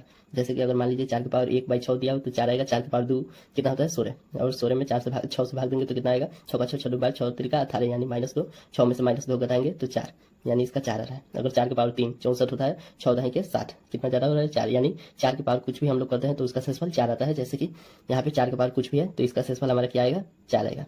अगर उसे 6 से अगर भाग देते हैं तो यहाँ पे 22/6 है तो 22 को हम लोग क्या कर सकते हैं 6 का 6, 6 12, 6 18, 6 चौका 24, 24 यानी -2, 6 में से -2 घटा यानी 4, ये 4 आ रहा है इसका शेषफल। अगर 4 के पावर की है कुछ भी है तो इसका हमारा क्या आएगा शेषफल 4। अगर किसी भी ऑड नंबर के पावर कुछ भी हो तो उसका रिजल्ट हमेशा आउट होता है, अगर इवन नंबर के पावर कुछ भी हो तो उसका रिजल्ट इवन ही होता है। चाइनीज रिमाइंडर थ्योरम या एलसीएम रिमाइंडर थ्योरम, अगर n के पावर k बाई a अगर हो तो उसका रिमाइंडर कैसे निकालेंगे, तो एक जो है उसे हम लोग को प्राइम में इसे ब्रेक कर लेंगे। अगर n/k by x, n/k by y, n/k by z, अगर इसका वैल्यू r1 r2 r3 निकलेगा, अगर r1 r2 r3 अगर बराबर है तो ये हमारा केस 1 होगा। अब हम लोग केस 2 में क्या देखेंगे, केस 2 में अगर n/k by a into b into c इसे को प्राइम नंबर में तोड़े हैं तो n/k बाई a का शेषफल अगर r1, n/k बाई b का शेषफल अगर r2, n/k बाई c का शेषफल अगर r3 आता है तो इसका कॉमन रिमाइंडर देखेंगे। अगर कॉमन रिमाइंडर आ रहा है यानी a-r1 बराबर हो रहा है a-r2, a-r3 अगर बराबर हो रहा है तो हम लोग इसका रिमाइंडर कैसे निकालेंगे, a गुने b गुने c, और a-r1 जो आ रहा है उसको हम लोग घटा लेंगे, उसका रिमाइंडर हो जाएगा। अगर केस 3 में हम लोग देखते हैं तो अगर n/k हो a तो इसे को प्राइम नंबर में इसे ब्रेक कर लेंगे तो n/k बाई a और n/k by b equal to, अगर इसमें r1 और r2 आता है तो इसे कैसे देखेंगे, इसका रिमाइंडर कैसे निकालेंगे, ax plus r1 plus by plus r2, यानी इसमें कुछ गुना करेंगे और इसमें कुछ गुना करेंगे, जब ये बराबर हो जाएगा वही हमारा रिमाइंडर हो जाएगा। कंसेक्यूटिव रिमाइंडर लगातार शेषफल। अगर मान लीजिए यहाँ पे हमारा कुछ नंबर दिया गया है और यहाँ पे n है, तो यहाँ पे अगर शेषफल लगातार दिया गया हो, क्रमागत दिया गया हो 16 16 और 15, तो इसे कैसे हम लोग सोल्व करेंगे। ये हमारा 16 कैसे आया होगा, 58 में से 16 घटाएंगे होंगे तो ये हमारा आया होगा यानी 42। और ये हमारा कैसे आया होगा, 163 में से 16 घटाएंगे, 163 में से जब 16 घटाएंगे तब हमारा ये आया होगा यानी 147। और 162 में से हम लोग 15 को घटाए होंगे तब हमारा 147 आया होगा। यानी ये हमारा डिजिट को फाइंड कैसे करेंगे, ये n को, तो ये हमारा इतना आ रहा है, n को किसी a से मल्टीप्लाई किया होगा, उसके बाद b और b से मल्टीप्लाई किया होगा तब ये आया होगा। तो ये हमारा कितना कितना आ रहा है, 42 147 147, 42 और 147 को हम लोग ब्रेक करेंगे और इसका एचसीएफ देखेंगे हमारा कितना आ रहा है। इसमें हम लोग एचसीएफ यानी कॉमन लेंगे, इसमें भी 3 है, इसमें भी 3 है, 3 और 7 इसमें 1 है, यहाँ पे 7 है, यानी इसका एचसीएफ क्या आएगा, 7 का 21, यानी n का मान हमारा कितना होगा 21। अलजेब्रिक रिमाइंडर यानी बीजगणितीय प्रमेय। अगर कोई फंक्शन हमारे x² प्लस 9x प्लस 5 को x प्लस 1 से भाग देना है तो इस x प्लस 1 बराबर 0 मान लेंगे, तो x का मान हमारा -1, इस फंक्शन में हम लोग -1 x के मान को पुट कर देंगे, जो हमारा आएगा वो हमारा शेषफल होगा। जैसे कि x² है तो -1², 9x 9 गुणे -1 5 का 5, तो 1 का अगर पावर इवन हो तो प्लस आता है, 9 में -1 से करेंगे तो माइनस आगे आ जाएगा, -9, 5 यहाँ पे है, तो 9 में से 1 गया तो कितना आया 8, -8 और -8 में से 5 गया तो कितना है -3, यानी ये जो -3 है ये हमारा शेषफल है। अब बाइनोमियल रिमाइंडर थ्योरम। अगर कोई भी a के पावर n माइनस b के पावर n हो, इफ n इज ऑड, अगर n ऑड हो तो a माइनस b से हमारा भाग होगा। अगर a के पावर n माइनस b के पावर n हो, अगर n हमारा इवन हो तो a के पावर b और एक माइनस a प्लस b और a माइनस b से हमारा भाग होगा। अगर a के पावर n प्लस b के पावर n हो तो हमारा n अगर ऑड हो तो ये a प्लस b से हमारा भाग होगा। अब हम लोग क्या देखेंगे, सक्सेसिव रिमाइंडर यानी उत्तरोत्तर शेषफल। अगर क्वेश्चन हमारा एक है 31 को उत्तरोत्तर 5 2 तथा 2 से विभाजित किया जाता है तो शेषफल क्या होगा। 31 का उत्तरोत्तर तो 31 है, 31 में 5 से भाग देंगे, 5 से भाग देंगे तो 6 बचे 30, यहाँ पे हमारा एक शेषफल आ जा रहा है यानी 6। फिर इस 6 को हम लोग 2 से भाग देंगे तो 3 दूना 6, यहाँ पे 0 शेषफल आ गया, यहाँ पे 3 आया। फिर इस 3 को हम लोग 2 से भाग देंगे तो 2 एकम 2 यानी 1, भागफल 1। जब हमारा भागफल 1 आ जाता है तब हमारा इंड होता है, यानी इसका उत्तरोत्तर जो शेषफल है वो हमारा क्या होगा 1 0 1 1 0 1। अगर हमारे ये नंबर दिया हो और शेषफल दिया हो तो इसे हम लोग कैसे फाइंड आउट करेंगे।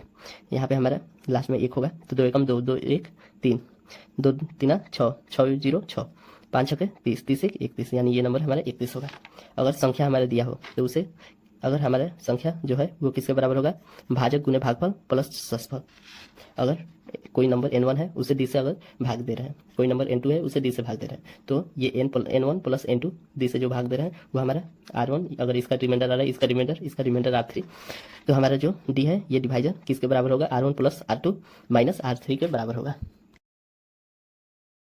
यूनिट डिजिट, अगर मान लीजिए ये हमारा क्वेश्चन है, इसका हम लोग यूनिट डिजिट कैसे निकालेंगे।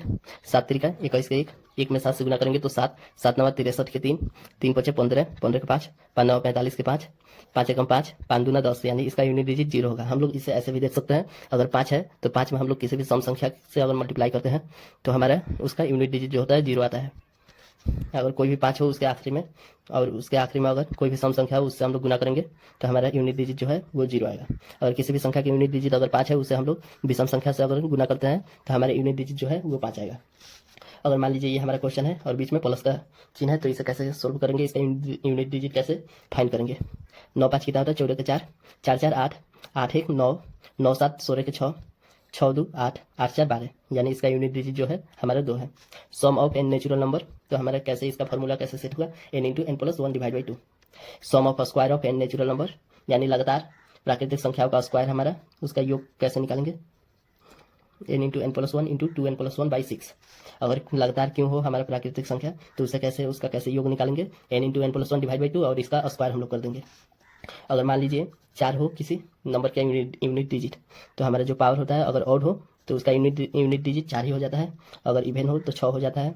अगर कोई भी नंबर है 9 उसका यूनिट डिजिट, और उसका पावर अगर ऑड हो तो हमारा यूनिट डिजिट 9 हो जाता है, अगर इवन हो तो 1 हो जाता है उसका यूनिट डिजिट। अगर इवन नंबर का कोई भी हम लोग पावर करते हैं ऑड या इवन तो हमारा रिजल्ट इवन आता है। अगर किसी भी ऑड नंबर का हम लोग पावर कुछ भी करते हैं ऑड या इवन तो हमारा रिजल्ट ऑड आता है। अगर किसी भी संख्या का अगर यूनिट डिजिट 0 है उसका कुछ भी हम लोग पावर लिखें तो उसका यूनिट डिजिट हमारा 0 आएगा। और किसी भी नंबर का अगर पावर कुछ भी है 1 के पावर तो हमारा यूनिट डिजिट 1 आएगा। किसी भी अगर 5 के पावर n है तो हमारा यूनिट डिजिट जो है वो 5 आएगा। अगर 6 के पावर n है तो हमारा यूनिट डिजिट 6 आएगा। अगर किसी भी इवन नंबर के अगर पावर 1 से ज़्यादा है तो वो नंबर हमारा 4 से विभाजित होगा। अब बच गया हमारा 2 3 7 8।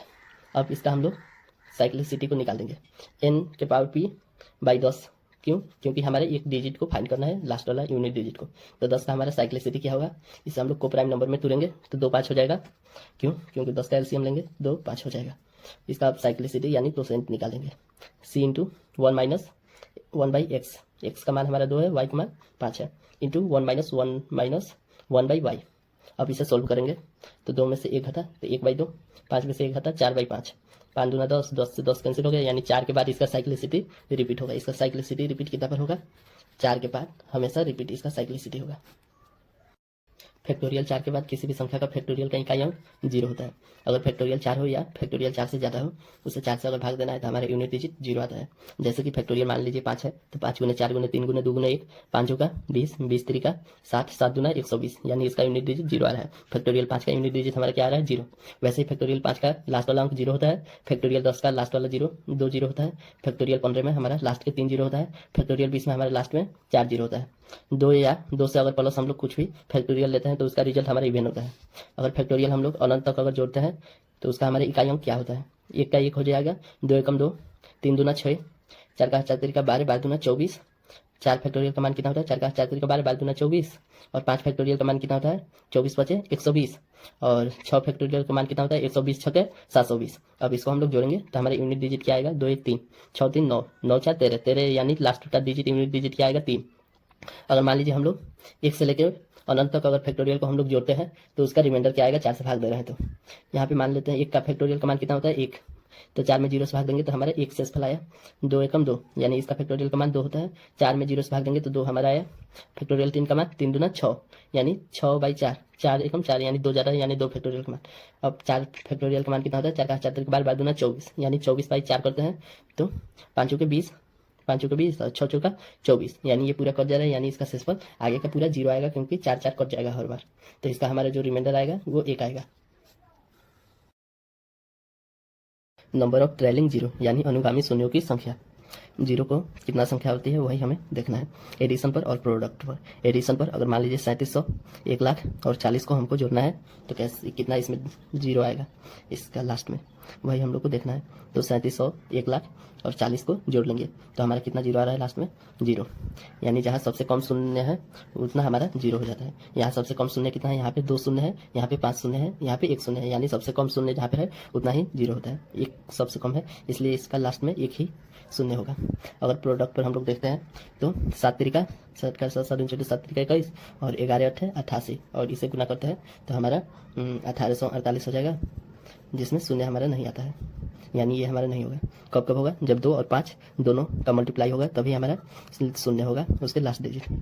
तो जितना हमारा पेयर बन रहा है 2 5 का उतना हमारा शून्य होगा उसके लास्ट में। यहाँ पे 1 2 3 पेयर बन रहा है इसलिए यहाँ पे 3 शून्य हो रहा है। अगर मान लीजिए 1 से लेके 30 तक अगर गुना किया जाए तो उसमें हमारा कितना उसका लास्ट में कितना जीरो आएगा वही हमको देखना है। तो 30 तक हम लोग गुना करेंगे तो हमारा 2 कितना बार आएगा, 30 में 2 से भाग देंगे तो 15 हो जाएगा, फिर 15 में 2 से भाग देंगे 7, फिर 7 में 2 से भाग देंगे तो 3, फिर 3 में 2 से भाग देंगे तो 1 आ जा रहा है, यानी 15 7 और 3 1 को हम लोग जोड़ेंगे तो कितना आएगा 26। अब फिर 5 कितना बार आ रहा है उसको निकालने के लिए 30 में 5 से भाग देंगे तो 6 बचे 30, फिर 6 में 5 से तो 1 आ रहा है, यानी 6 कितना होता है 7, यानी हमारा 2 कितना बार आ रहा है 26 बार और 5 कितना बार आ रहा है 7 बार, यानी 7 ये दोनों में है इसलिए हमारा 7 बार आएगा। जब हम लोग शुरू से लेके अंत तक अगर मल्टीप्लाई करते हैं तो हमारा उसमें सबसे कम जो आता है वो 5 होता है, यानी 5 हमारा 7 बार आया है इसलिए हमारा लास्ट डिजिट जो होगा 7 को जीरो होगा। मल्टीप्लिकेशन नंबर और फैक्टोरियल नोशन और नंबर ऑफ जीरो। अगर 1 से लेकर 100 तक अगर हम लोग गुना करते हैं यानी 100 फैक्टोरियल होता है तो उसमें का लास्ट डिजिट में कितना जीरो आएगा 24। 1 से लेकर 200 यानी 200 फैक्टोरियल करते हैं गुना करते हैं तो हमारा उसका जीरो कितना आएगा 49 को जीरो आएगा लास्ट में। उसी तरह 300 फैक्टोरियल का 74 को जीरो आएगा, 400 फैक्टोरियल का 99 को आएगा, 500 फैक्टोरियल का 124 आएगा और 1 से लेकर 1000 तक गुना करते हैं यानी 1000 फैक्टोरियल का हमारा जीरो कितना आएगा 249 जीरो आएगा। नंबर ऑफ फैक्टर यानी गुणनखंडों की संख्या। अगर 6 का हम लोग फैक्टर देखते हैं तो क्या क्या होता है, 1 होता है, 2 होता है, 3 होता है, 6 होता है। फैक्टर यानी हमेशा निश्चित होता है। Number of factor 8। अगर 8 का फैक्टर देखें तो हमारा कितना 8 का फैक्टर होता है, 1 होता है, 2 होता है, 4 होता है, 8 होता है, यानी टोटल 4 होते हैं। इसे हम लोग दूसरे नियम से भी कर सकते हैं। 8 को हम लोग एलसीएम लेंगे तो 2 के पावर 3 हो जाएगा, यानी 8 को हम लोग करेंगे एलसीएम तो 2 के पावर 3 हो जाएगा। और इसे 2 के पावर 3 को हम लोग, 1 हो जाएगा मेरा 2 के पावर 0, 1 हो जाएगा 2 के पावर 1, 1 हो जाएगा 2 के पावर 3, 1 हो जाएगा 2 के पावर 1 हो जाएगा 2 के पावर 2, 1 हो जाएगा 2 के पावर 3, यानी 1 2 3 4 हो रहा है। यानी जो होता है उसमें 1 जोड़ देते हैं, ये वाला होता है, उसको जोड़ के 1 बढ़ा के उतना ही हमारा नंबर ऑफ फैक्टर होता है, यानी 8 का हमारा नंबर ऑफ फैक्टर 4 होगा। उसी तरह अगर हम लोग से पूछे नंबर ऑफ फैक्टर 24 का, तो 24 को एलसीएम लेंगे तो हमारा कितना आ जाएगा 2 के पावर 3 गुने 3, यानी 2 के पावर 3 गुने 3 आ रहा है, तो 3 से 1 बड़ा 4, गुना है तो गुना, और 1 से बड़ा 2, यानी 4 दूना 8, यानी 24 का फैक्टर हमारा 8 होगा। वैसे ही अगर मान लीजिए मल्टीपल गुणज हम लोग देखते हैं तो 240 के गुणनखंडों की संख्या बताए जो 3 के गुणज है। 3 के गुणज कितना है उसको हमें बताना है, तो 240 को हम लोग एलसीएम ले लेंगे तो हमारा क्या आएगा 2 के पावर 4 गुने 3 गुने 5, तो 240 को हम लोग ब्रेक कर लेंगे 2 के पावर 4 गुने 3 गुने 5। अब इसका हमें 3 का गुणज बताना है, इसलिए 3 इससे कॉमन ले लेंगे, तो 3 कॉमन लेंगे तो 2 के पावर 4 बच जाएगा, 3 हट गया और 5 बच जाएगा, तो 4 एक कितना होता है 5, और ये 1 से 1 बढ़ाएंगे तो 2, 5 दूना 10, यानी 10 इसका मल्टीपल हो जाएगा। 3 के गुणज हमारा 10 आएगा जो 240 होगा। नंबर ऑफ इवेंट फैक्टर यानी सम गुणनखंडों की संख्या निकालना है। 54 के सम गुणनखंडों की कुल कितनी संख्या है, तो 54 को हम लोग ब्रेक कर लेंगे एलसीएम के रूप में, तो 2 गुने 3 के पावर 3 आएगा। अब इसका हम लोग सम गुणनखंड निकालना है, यानी 2 हम लोग इसमें से कॉमन ले लेंगे, तो 2 कॉमन लेंगे तो 3 के पावर 3 बच जाएगा, 3 से 1 बड़ा 4, यानी इसका सम गुणनखंडों की कुल संख्या कितनी होगी 4 होगी। Number of odd factor, question क्या है 360 के विषम गुणनखंडों की कुल संख्या ज्ञात कीजिए।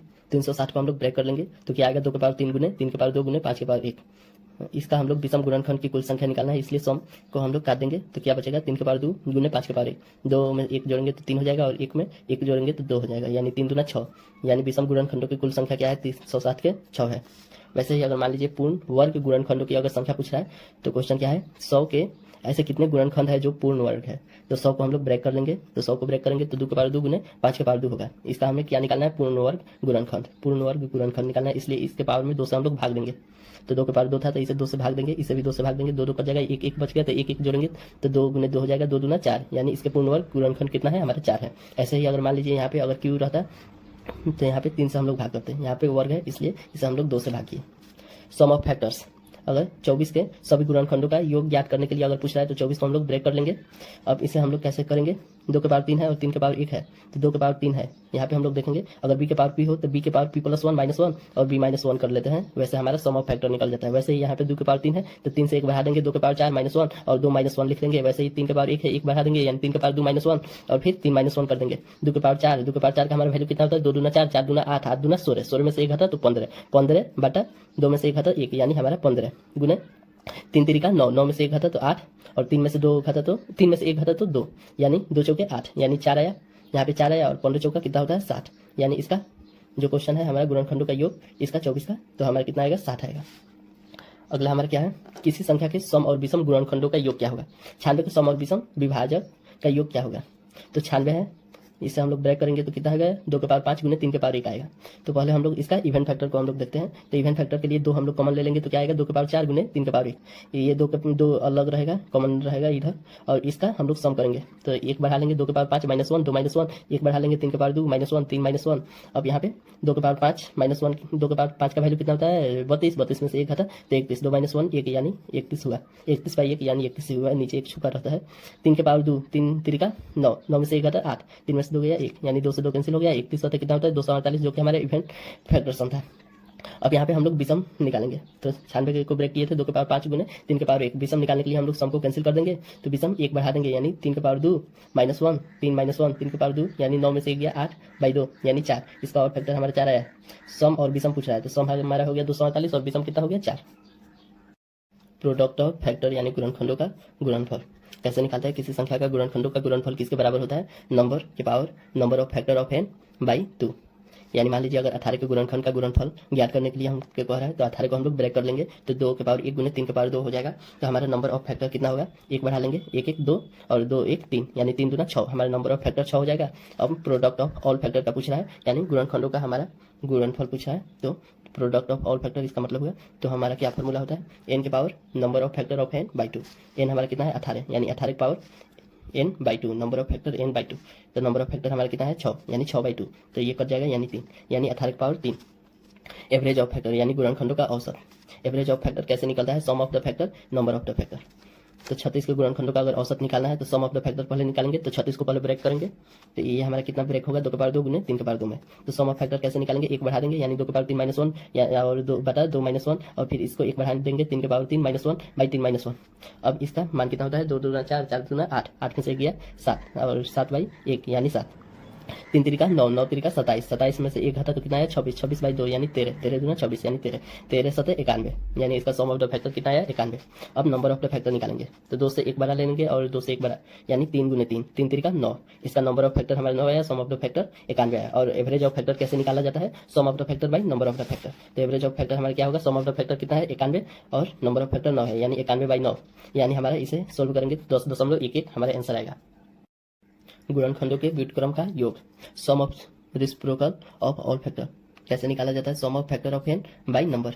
अगर क्वेश्चन हमारा 360 के सभी गुणनखंडों के व्युत्क्रम का योग ज्ञात कीजिए अगर क्वेश्चन है, तो ये 360 को हम लोग ब्रेक कर लेंगे। इसे हम लोग ब्रेक करके कितना लिखेंगे 2 के पावर 3 गुने 3 के पावर 2 गुने 5 के पावर 1। अब इसका सम ऑफ द फैक्टर चाहिए और नंबर चाहिए, तो सम ऑफ द फैक्टर हम लोग कैसे निकालेंगे, 2 से 1 बढ़ा लेंगे यानी 2 के पावर 4 और 1 घटा लेंगे 2 माइनस 1, 2 के पावर 4 माइनस 1 बाई 2 माइनस 1 और इसे ऐसे ही इसको 1 बढ़ा लेंगे 3 के पावर 3 माइनस 1 बाई 3 माइनस 1, ये 1 है तो 1 बढ़ा लेंगे 5 के पावर 2 माइनस 1 बाई 5 माइनस 1। अब 2 के पावर 4 का हमारा वैल्यू कितना होता है, 2 के पावर 4 का वैल्यू हमारा 16 होता है, तो 16 में से 1 घटा लेंगे यानी 15 और 2 माइनस 1 यानी 1, इसे नहीं भी लिखेंगे या तो नीचे छुपा रहता है। 3 के पावर 3 का हमारा वैल्यू कितना होता है, 3 का 6, 3 3 का 9, 9 3 का 27, 27 में से 1 घटा तो 26, 26 बाई 2, 26 बाई 2। अब यहाँ 50, 25, 25 में से 1 घटा 24 बाई 4। अब इसे हम लोग कैंसिल करेंगे, 4 गुना 8, 8 का 16, 8 का 24 हो जाएगा यानी ये कट गया, 3 यहाँ पे बचा। अब 15 में 26 हम लोग मल्टीप्लाई करेंगे तो 390 आएगा, 390 में 3 से मल्टीप्लाई करेंगे तो हमारे 1170 यानी सम ऑफ द फैक्टर हमारा कितना आएगा 1170। इसी तरह अगर हम लोग को sum of reciprocal of all factor निकालना है तो हमारा फॉर्मूला क्या होता है, sum of factor of N by number. Sum of factor हमारा कितना है इनका 1170 है यानी 1170 और नंबर हमारा कितना था 360 बटा 360, 0 से 0 कैंसिल हो गया और 170 में 36 हम लोग भाग देंगे तो 3.25 हमारा आंसर आएगा। नंबर सिस्टम यहाँ पे हमारा समाप्त होता है।